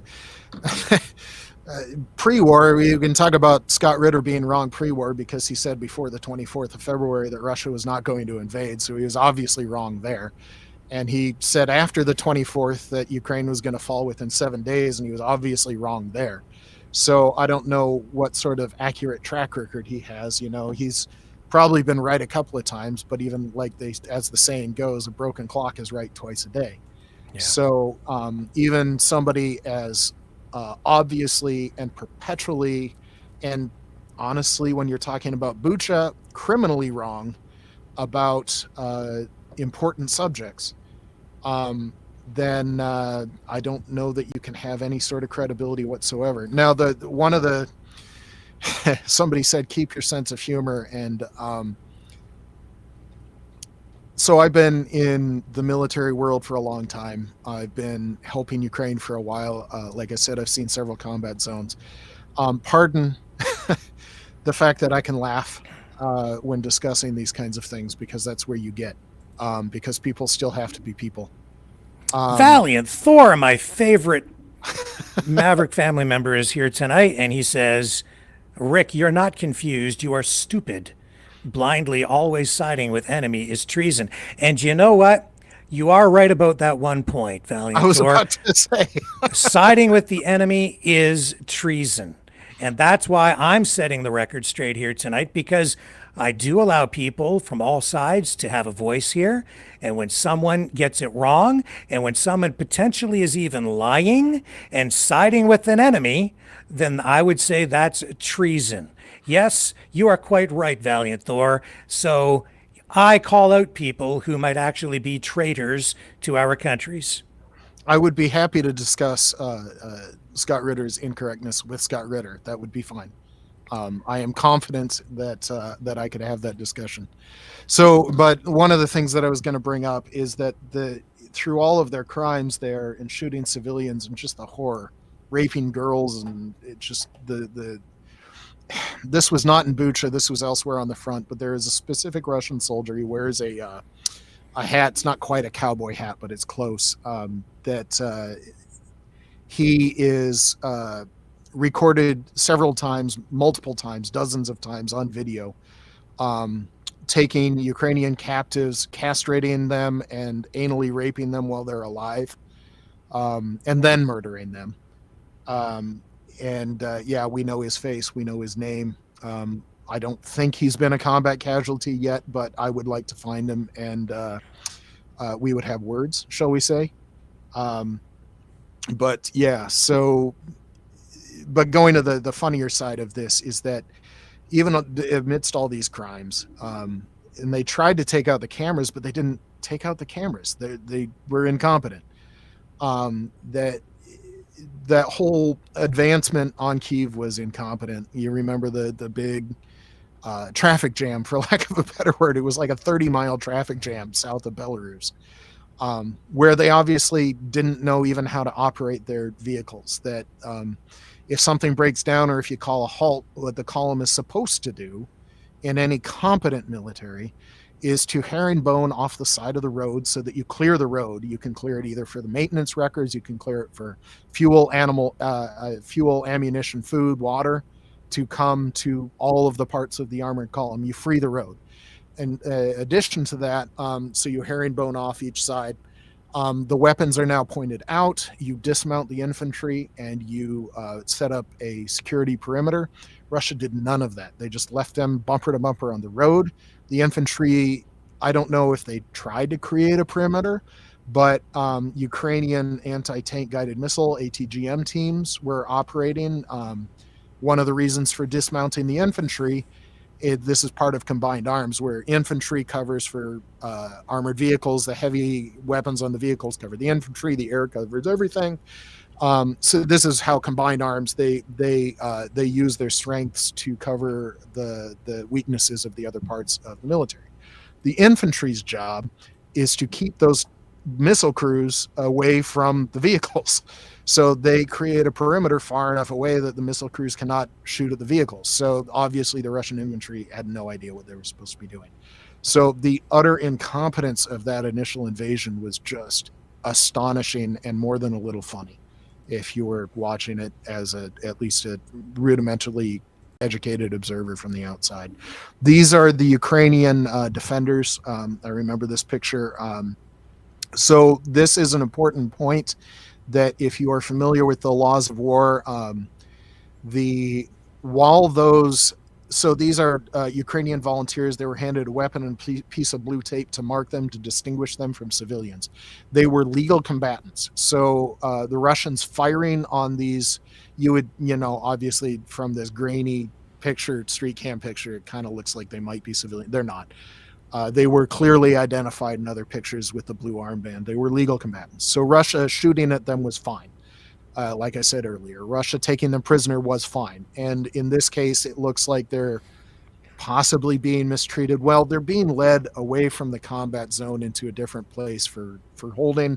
I'm not going to fault the Russians on, the bent over, if they're tied together. That I'm not going to fault them on that. But when this is yet another principle of the laws of war, it's called humanity, where if a combatant is captured or otherwise, they call it hors de combat, which my French is terrible. I never understood the French accent, but they are no longer capable of participating in combat. So they're no longer active combatants. What that means is the principle of humanity requires you to treat them properly. They are no longer free in this case, so they are literally not their own masters. The control is entirely Russian at this point, which when you capture somebody, all of a sudden all of their rights and needs become your responsibility. So these prisoners, their well-being, their health, and their very life is now the responsibility of the Russian military, if the Russian military was actually bound by honor and actually willing to follow the laws of war. So it's very important that those words are on the screen. They have very specific legal meaning, and people need to understand that. Yeah, so once they were taken prisoner and then executed, that became a war crime because they were no longer combatants. This picture here, it's possible I am not seeing something I don't understand, and there might be a low-level crime here. I'm not seeing it right now, but it's possible just because I don't know. I don't know 100% about this picture, but I do know that the fact that they were executed was a war crime, because once they became Russian prisoners, their very life was the responsibility of the Russian military. Yeah. It was their obligation to feed them, to take care of them, to clothe them, to provide them shelter, medical care if needed. Those were all legal responsibilities of the Russian military, and executing them is a war crime. And I think it almost goes without saying, but I'll get you to say it anyway. If there were any war crimes committed on the Ukrainian side, what do you think should be done about that? They should be investigated and prosecuted. Yeah. And this goes worldwide. One of the things that we learned, so the oldest Geneva Conventions, the oldest international laws of war, date back to the 1800s. There were agreements before that. For instance, the United States legally mandated proper care for combat casualties on either side in 1864 during our Civil War. Note that before 1864, there was no legal code for how to treat the combat wounded left on the battlefield. But people have been thinking about this for a very long time. And one of the reasons for that is that one of the reasons why these laws exist is we understand that there was a problem. That people, they get their blood up, the combat, things happen, especially if they're not educated well enough, if they're not trained well enough, then bad things can happen. And one of the phrases that came out of World War II and the Holocaust is something called the banality of evil. where if you were, I don't know if you visited any of the concentration camps, but I went to see Dachau relatively recently. It's in a suburb of Munich. There are houses 10 feet outside the wall. They had to know. And it was just average German people that they had to know. You couldn't mistake it. The chimneys, the smell, the sounds, they had to know. And these are just normal people living their lives, but they had to know. If you talk to some of the soldiers that committed some of those crimes, they were normal people, but they committed evil. And it's the banality of evil is one of the most horrifying parts of the entire thing, because you wouldn't necessarily identify these people as bad people, except that they committed these evil acts. So it's that's one of the main reasons why the international laws of war exist. That's one of the reasons why one of the legal obligations of signing nations, including the Russian Federation and including the United States as two big ones, their legal obligation to train their military, to educate their military. As an NCO, a non-commissioned officer in the United States Air Force, when I was a very, very junior member, it was my obligation to study it and learn it. I was required to pass a test every year on it. When I became a sergeant, a non-commissioned officer, it was my job to ensure the people subordinate to me understood it. When I deployed, I was under extra training, in more in-depth training, where the annual was a basic overview. They might cover the 5 principles, that kind of stuff. But when you are actually going into a combat zone, you're required to have very extensive training, hours and hours and hours on the laws of war.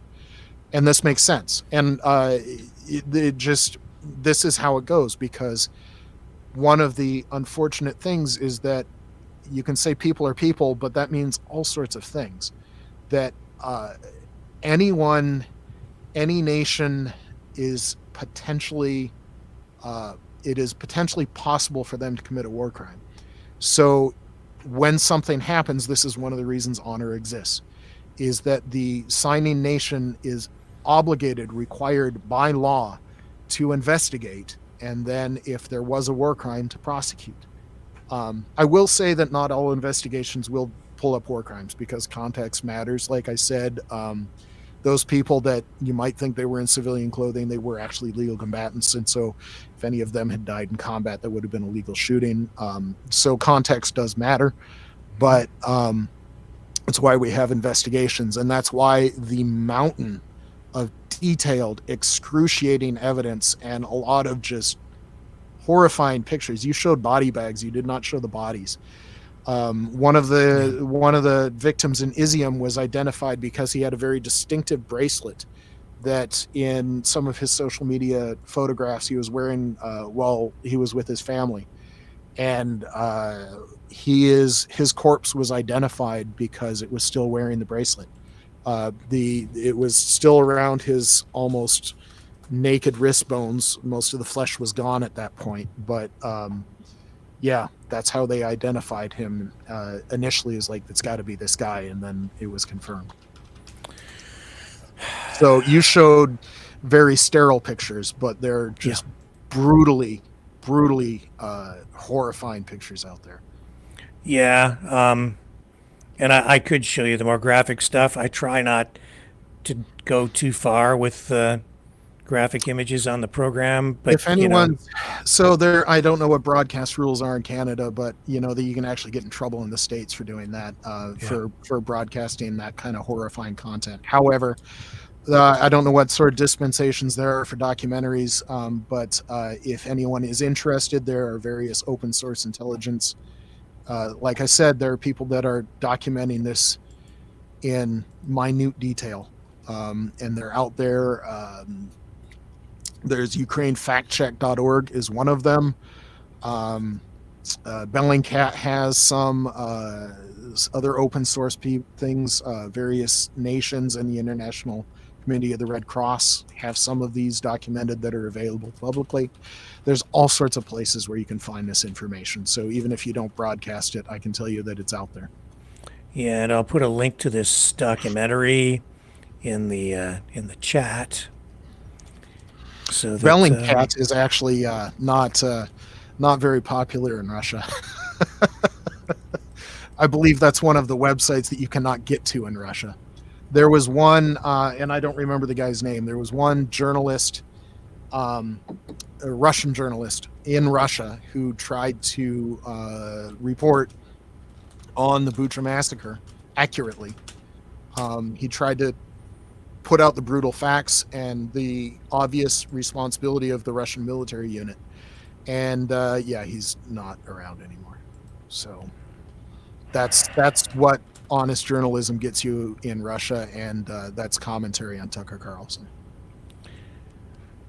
Well, I'm just still posting this in the chats. I am kind of curious if how many veterans you actually have on your show, because if any of them are willing to speak or comment or ask a question.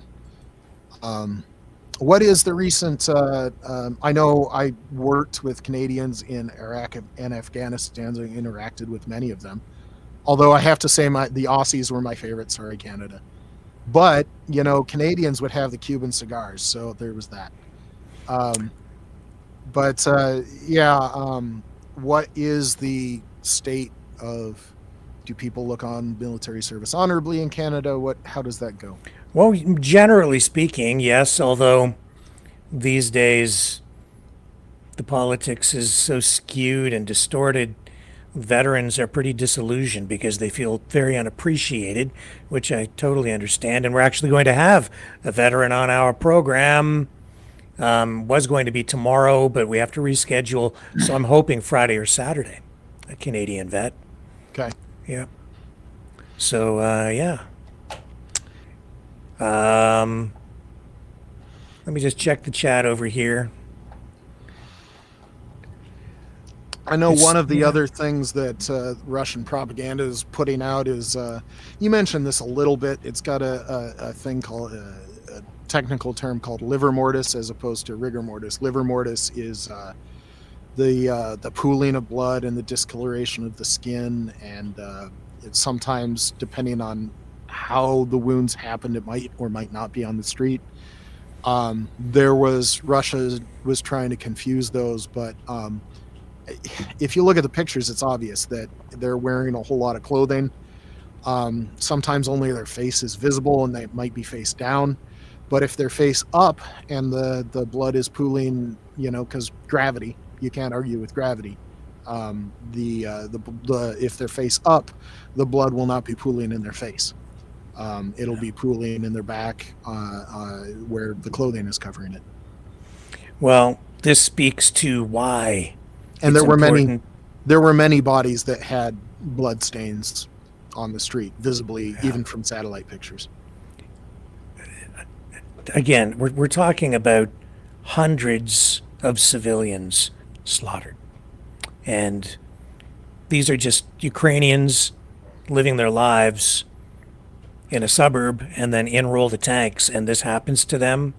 This, Mike, maybe you can just speak more to, you know, your views on why you're doing what you're doing with Ukraine defense support, why you feel supporting Ukraine remains important at this point. Yeah, so I did want to put that 500 civilians in a little bit of perspective. Bucha is not large. It is a small-ish subdivision, suburb of Kyiv. It's not a big place, and 500 civilians were slaughtered there. So that kind of thing was happening, and still happens, all over Ukraine. There was that theater that got bombed that was clearly marked children. There were cultural centers that have been destroyed. There have been hospitals that have been destroyed. Civilians being directly targeted. And that's been for more than 1,000 days. Bucha was under direct Russian control between, what did my timeline say? I'd like to say March 5th through March 30th. So what, 25, 26 days, 500 people in 25, 26 days. What is that? 4 per 100. So that's 20. I mean, how many people was that a day on average? Civilians that were slaughtered. So, and then we're not even talking about the torture and the rape. So that was just one small suburb on 25, 26 days in one part of this whole Ukraine war. War came to Ukraine. Like I said, this would end if Russia just went home. Ukraine doesn't want to invade Russia. They want this to end. So they don't want to end this under Russian oppression, because that would be worse than the war continuing. It's hard for us in this hemisphere to understand what the Ukrainians are going through. That's one of the reasons why I mentioned what would happen if U.S. military took over Saskatchewan, started, this kind of a thing. How would you feel? You would probably fight back. You're like, no, you're not staying. This is not okay. That's where the Ukrainians are. One of my friends put it succinctly that Ukraine deserves to live. Ukrainians deserve to live. I don't know what you can say to that. The reason I help, we can talk about these high things like, war crimes, and Russian incompetence and aggression, and Russia has no honor. And these are, you can tie them to these horrifying, very specific pictures, but sometimes they're a little impersonal even still. That this is in many ways personal to me because I know these people. I have friends on the front line. When I visited the Sloviansk direction, one of these soldiers, because Ukraine is, maybe this is time to put out these numbers. I ran the numbers on the backside of the math, because to equip one soldier with one set of clothing, so boots, pants, shirt, outer shirt, socks, belt, hat, and one piece of cold weather clothing like a coat. We're not talking long underwear. We're not talking body armor. We're not talking helmet. We're not talking weapon. We're just talking basic one set of clothes. That's $600. So the little back of the napkin math, I was thinking that it would take roughly $10 billion for Ukraine just to provide one set of clothing to their soldiers. $10 billion just to do that. So this is not an inexpensive thing. To do it right, I would probably want $5 billion in the first year and then $1 billion every year. And I'd probably still not have enough money just to get their clothing running. So when I see a soldier that doesn't have a decent pair of boots, he's fighting in sandals. And this was late October. It's cold there already in late October. He's fighting in sandals. And I just think of just the basic humanity. He's trying to defend his home. He's trying to stay alive. He's trying to kick invaders out of his country. He just wants the invaders to go home, and he has to do it in sandals. You can talk about the high things, but these very small things matter too. And that's, it's hard for me to watch that. Maybe it's the sergeant in me, where one of my core tasks was to make sure that my people, it was my job to make sure they were trained and educated and all that kind of stuff, but it was also to make sure they were taken care of. Do they have enough food? Do they have a decent place to sleep? How are they doing at home? Are they in a decent place psychologically? Taking care of people was one of my jobs as a sergeant. So maybe it's that. Maybe I'm still a sergeant, but it matters to me. These individual things matter. Do they have decent clothing? That's been one of my focuses is since the start. I mentioned, I think last show, 250, and I'm about to hit 230 on my next shipment. $230,000 worth of gear that I've delivered to frontline soldiers in the form. I'm not talking about the other stuff. I'm talking about in the form of boots and pants and socks. You can do the short thing of Ukrainians deserve to live, but why do I help? It's because I know these people, and it's personal. Yeah, I'm going to put your website up. This is Ukraine Defense Support. And I did have that blog entry. I don't know if that interested you at all. And there's music. So hey, it should be under. Well, maybe I should just go to it and tell you. Yeah, the website is ukrainedefensesupport.org if anyone wants to find out more. So if you go under the About Us tab under UDS stories, mine should be right at the top. Yep. So if you go up those top pictures, that's me in 2017 with the horn section. I'm bottom left. The horn section of the United States Air Force is in Europe band, as well as the Presidential Orchestra of Ukraine.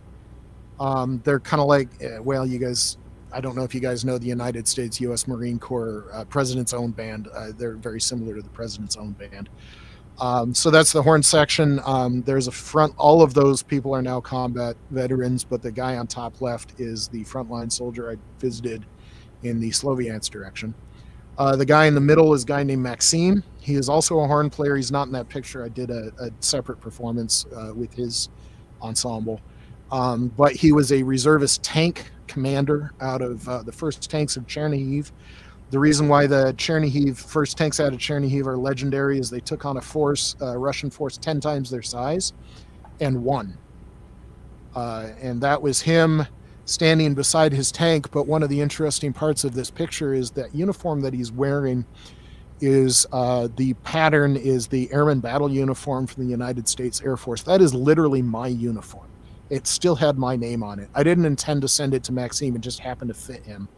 Where that is the winter weight. It's a heavier fabric. It's the winter weight uniform I wore while I was in Afghanistan. I know that for a fact, that he is wearing the uniform I wore in Afghanistan.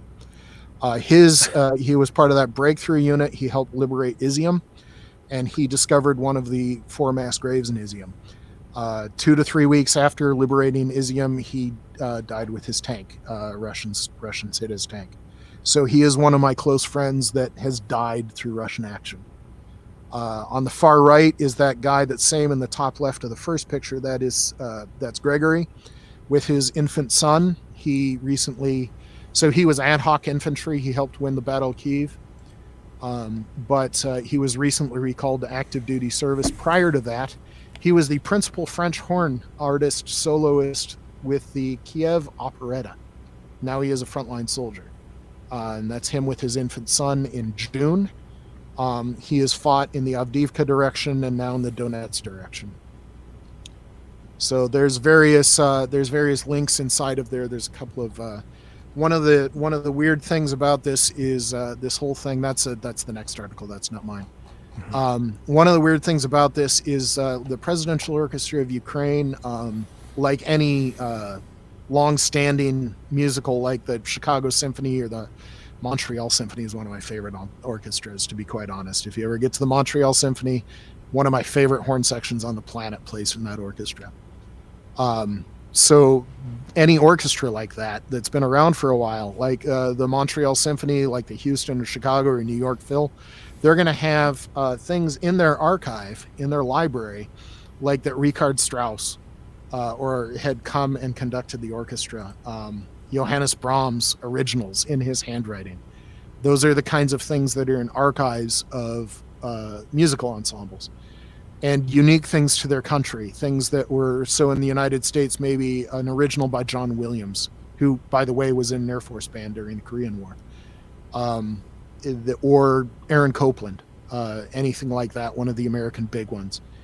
And they would have originals in their archives. So the Presidential Orchestra of Ukraine has some of these, and they sent various Air Force members digital copies of their archive, because at any moment, that unique part of Ukrainian culture could be snuffed out by a rocket or a shaheed, where your culture is literally in danger of being destroyed through violence by an aggressor nation that's committing war crimes and raping your daughters, and came in and just started wrecking the place. But their culture and their people and their daughters are all in danger of being snuffed out by violence. So one of the links in that blog was one of the Air Force bands. When I rotated out of Germany, I was stationed there for almost 6 years, but I came back to Illinois to another unit, and that was my final unit. That's where I retired out of. But it's that ensemble performing the overture to the Ukrainian opera Taras Bulba by Lysenko is the composer, and it was an original work. We have the original score in his handwriting, at least digitized in the United States Air Force archives now, as a way to help preserve Ukrainian culture. That's where Ukraine is at, as a very uncommon thing that people wouldn't necessarily think of, that preserving your culture is where we're at. That's the kind of existential nature of this combat. So when your friends are going through that, there's all sorts of layers why this is personal. One of my friends liberated Izium, discovered a mass grave, and died through Russian action several weeks after. It's personal. It is truly an existential threat to Ukraine. And people talk about a cultural genocide here in many respects with First Nations and those kinds of discussions, but that's exactly what Ukraine is facing right now, which I think is lost on people here. It's not just like a physical genocide through the killing of people. Zelensky has mentioned this, and I did not really fully appreciate this until maybe a year ago. But yes, Ukrainian culture is being threatened here. Yeah, and I hate to go back to the Civil War, but it's really difficult if you aren't a military veteran, especially if you've never been in a combat zone or never even worn a uniform. It's difficult for people in the United States and Canada, because when's the last time we had a hot war on our soil? 1865 for the United States. I mean, we had stuff out west, but it was not the heavy, brutal combat like what Ukraine has seen, or what United States saw 1861 to 1865. It's not, mass slaughter in the tens of thousands, it's sometimes per day. So we don't know what a city at war smells like, because I don't know how people have been looking at these pictures, but these are just visual. You don't smell the smell. This city that was occupied for 26 days, there was no trash collection. There was possibly no sewer. People weren't showering because who knows what the clean water situation was like.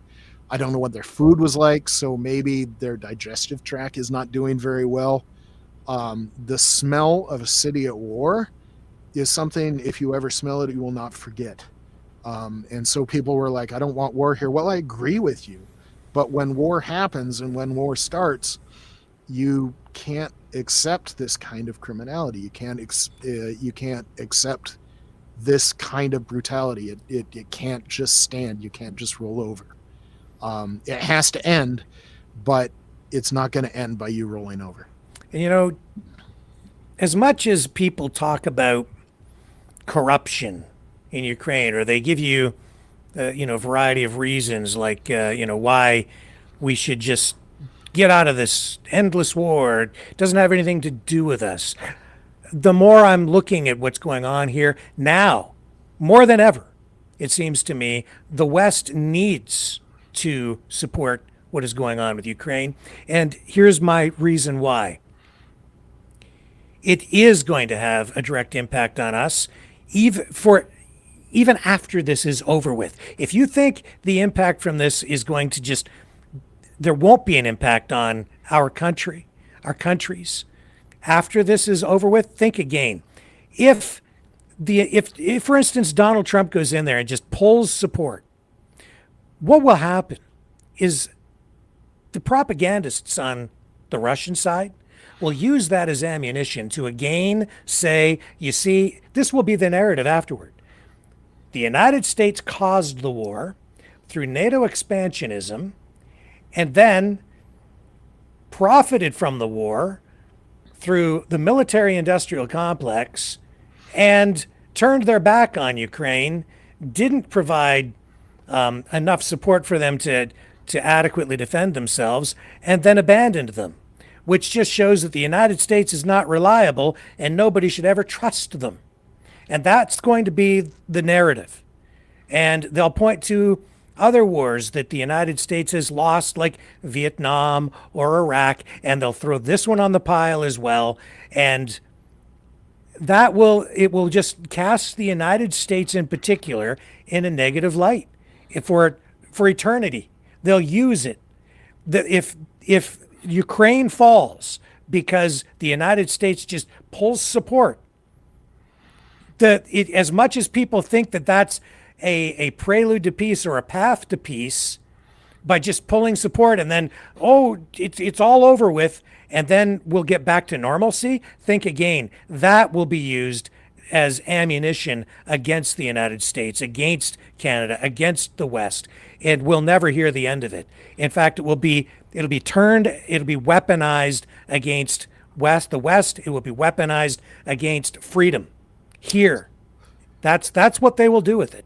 So, and top of that, what happens if crimes like Bucha go unprosecuted? What happens if the attack, because even just the attack itself was a war crime because it violated the peace? Whatever they might say about NATO expansion, I will have to say NATO never actually invaded Russia. Yes. There's exactly one nation that started this war, and that is Russia. Mm-hmm. And no one else is responsible for Russia invading Ukraine other than Russia. So any other narrative is just simply false. And it is a false narrative. It is. But what happens if this goes unanswered? What happens if we don't help Ukraine, and then Russia goes in, they conquer, and they get away with all these crimes, and now they hold Ukraine, and they're even closer to, the rest of Western Europe? What happens then? I'll tell you what happens. One of the things that happens, Mike, is the people of Ukraine will be disillusioned. They will lose faith in the West. Yep. And a lot of them will be turned against us. That the Ukraine military, and they're worried about us revealing our techniques and tactics. Yeah. Well, all these Ukrainians, once under Russian rule, the Ukrainian military will be absorbed into the Russian military again and will be turned against the West. And they will be upset because all the people that have died will have died in vain, for nothing. Yeah. Because we quit, we gave up. Because why? Because we're afraid of Putin and his propaganda. So what will Russia do, though? If they say, well, we got away with this, what else can we get away with? Can we take the Baltics? Can we take Estonia, Latvia, and Lithuania? Because they used to be part of the Soviet Union as well. Can we go into Romania or Poland? Can we just take over Moldova? Can we go into Georgia? All of these things. Because Russia will be in a place where they know they can get away with it. There's all sorts of reasons to stop them now. And there are all sorts of good reasons to stop them now, because if we don't stop them now, what will happen next? What will Russia feel that they can get away with next because we allowed them to get away with this? Well, people think that this is just about NATO expansionism, but it is clearly not.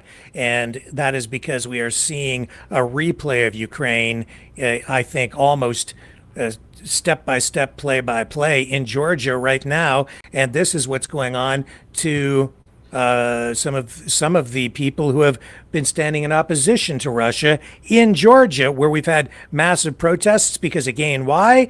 Because the people there want freedom, and they are looking forward to a future, or want a future with European Union, not Russia. And this is what they're doing to people who are saying critical things about Russia in Georgia.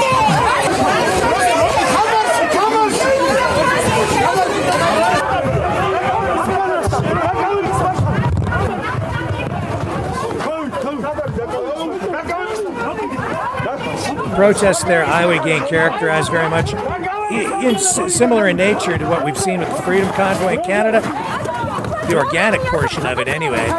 And they're doing this kind of thing too.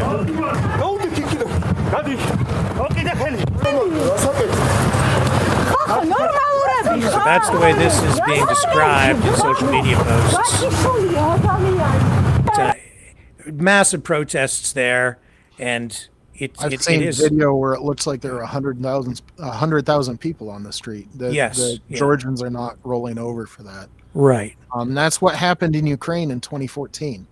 Yeah. They tried to do it in 2004, but the Russian-supported government was too powerful, and then they managed to succeed in 2014.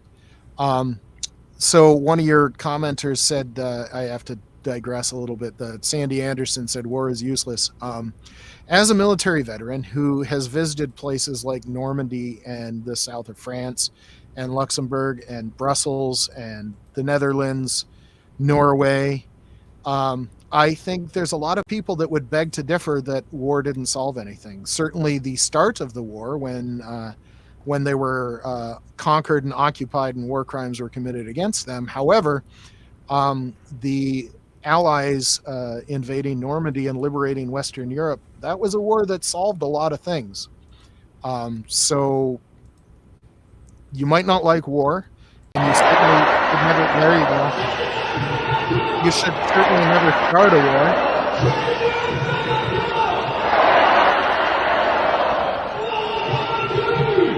Because they don't want to live under a Russian boot.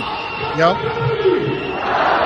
And I would say a conservative estimate of that crowd is 100,000. That's a big crowd. Huge. And, I've been in Maidan Square many times. That's central Kiev. That's the Maidan Revolution of 2014. And if you see pictures or videos from that crowd back in 2014, there's I'd like to say Winter on Fire is the name of one of the better documentaries out there, but there's, shorter videos out there too. Huge crowds, giant crowds. Nobody wanted to be under Russian oppression anymore. I would like to say NATO expanded because there's a lot of former Soviet and Warsaw Pact nations and now neutral nations that had been studiously neutral for decades and decades, like Sweden and Finland, that wanted to join NATO because they saw what Russia was doing. They saw Bucha, they saw Izium, they saw Kherson, they saw Mariupol, they saw Kharkiv. They saw all of these crimes committed by Russia, and they said, yeah, we don't want to be part of Russia. We're going to join NATO. So Russia can say NATO expansion started it, but Russian actions were spurring NATO expansion. There's a reason why these nations want to be part of NATO. I'm just going to put that out there.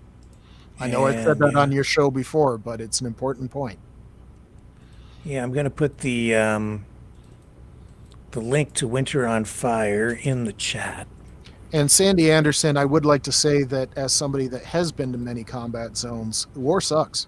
Like I said, if you've ever smelled a city at war, that's not something you ever want to smell again. So war sucks. But if war starts, if somebody brings war to you, the wrong answer is to roll over and take it. That's not the right answer. You need to push back. The cliche, don't start the fight, but you better be the one ending it.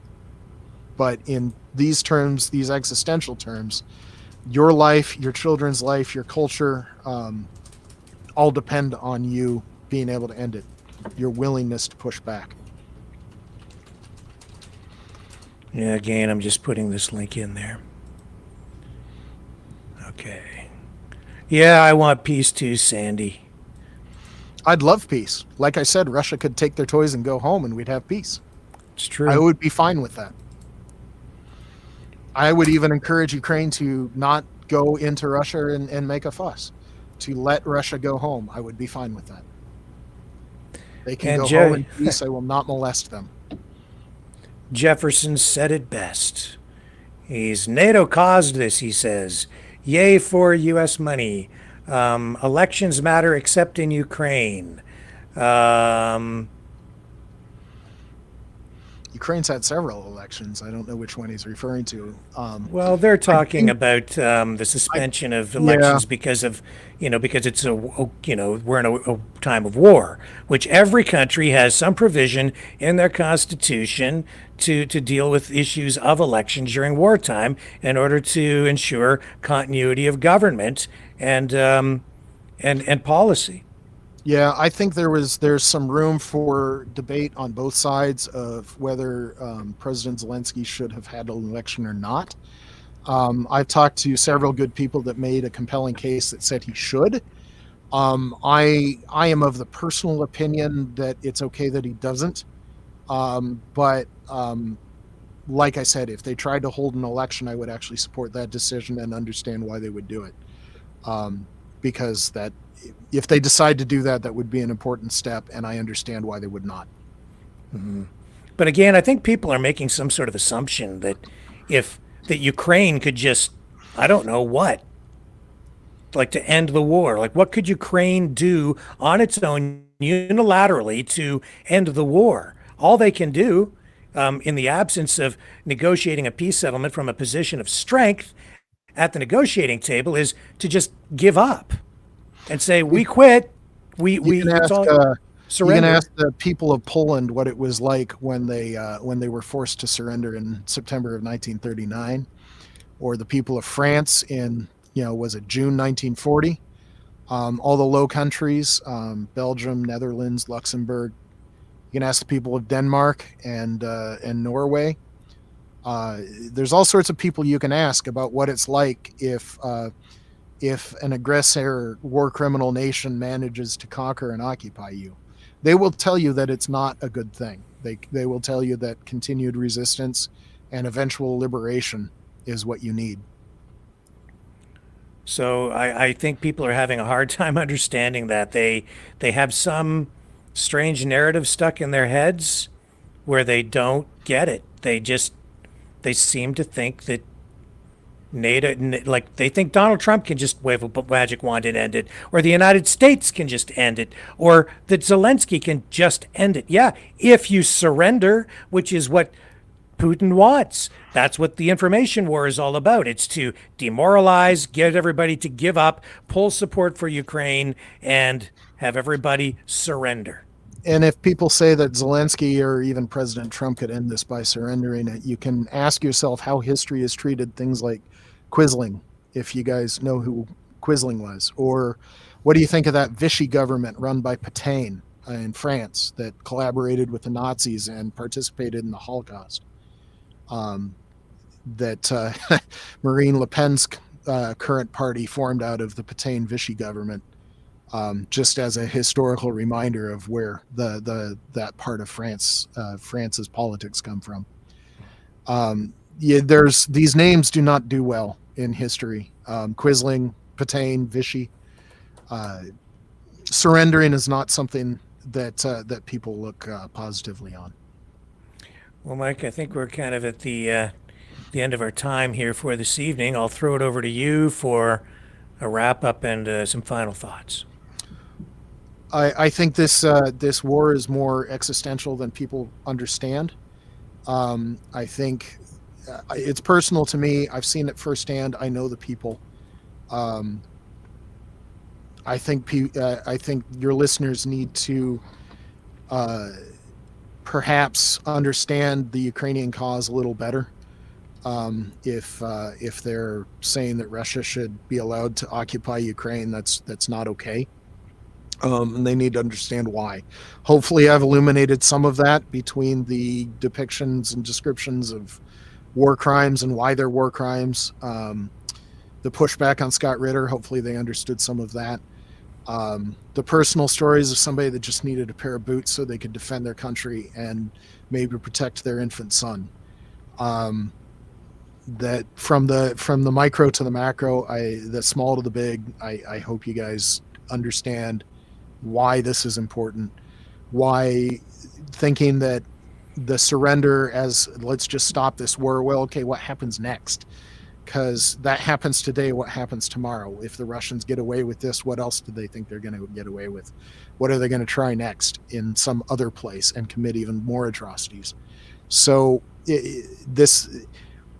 I don't think it's an exaggeration to say that this is still our 1938 moment, where we have a choice here. We can go peace in our time, which was an attempt to surrender, or we can push back. So I don't like war either, but I don't have happiness and hugs and puppies to offer you, because unless Russia packs up and goes home, it's going to be hard. And regardless of what the politicians may do, regardless of any corruption that is no doubt out there, because it's present in every country, there's always some corruption that can be pointed to, regardless of the political rhetoric, regardless of all the other crap that's going on around this, the important thing to remember is that this is affecting civilians, real people, just ordinary people, and people who just want to live, who want to have their own country, who honestly want their freedom, like real freedom. That's what this is really ultimately about. They don't want to live under the oppression of an invading force, of an oppressive government. And we've shown you on this program that Russia is far from a free society. They don't have free speech. As much as we're dealing with censorship issues here in our home countries, we have the ability to address those things. These people in Ukraine are facing an existential threat to their country. That's the truth. It's not really the other way around. Ukraine doesn't represent an existential threat to Russia. And as Mike quite rightly pointed out, this whole thing would end, and Vladimir Putin could end any existential threat to his country simply by withdrawing his troops from Ukraine and engaging in peace. It is really the cards are in his table now, the ball's in his court. I don't know how much clearer it can be. It's becoming more and more painfully clear to me that all of this needs further attention. And again, if Scott Ritter wants to come on and address any of these issues directly that we've brought back up here tonight as we revisit the Bucha massacre, he is welcome to do so, because we are truly a free speech platform here, as much as YouTube allows. But that's what we're all about: free speech, real journalism, and getting everybody closer to the truth. And with that, folks, I will be back tomorrow night, 7 p.m. Eastern. Love you guys, and my hat's off to everybody who stuck it out and listened to the end.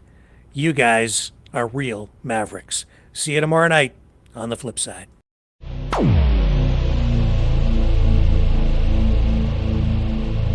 This has been a Maverick Multimedia production.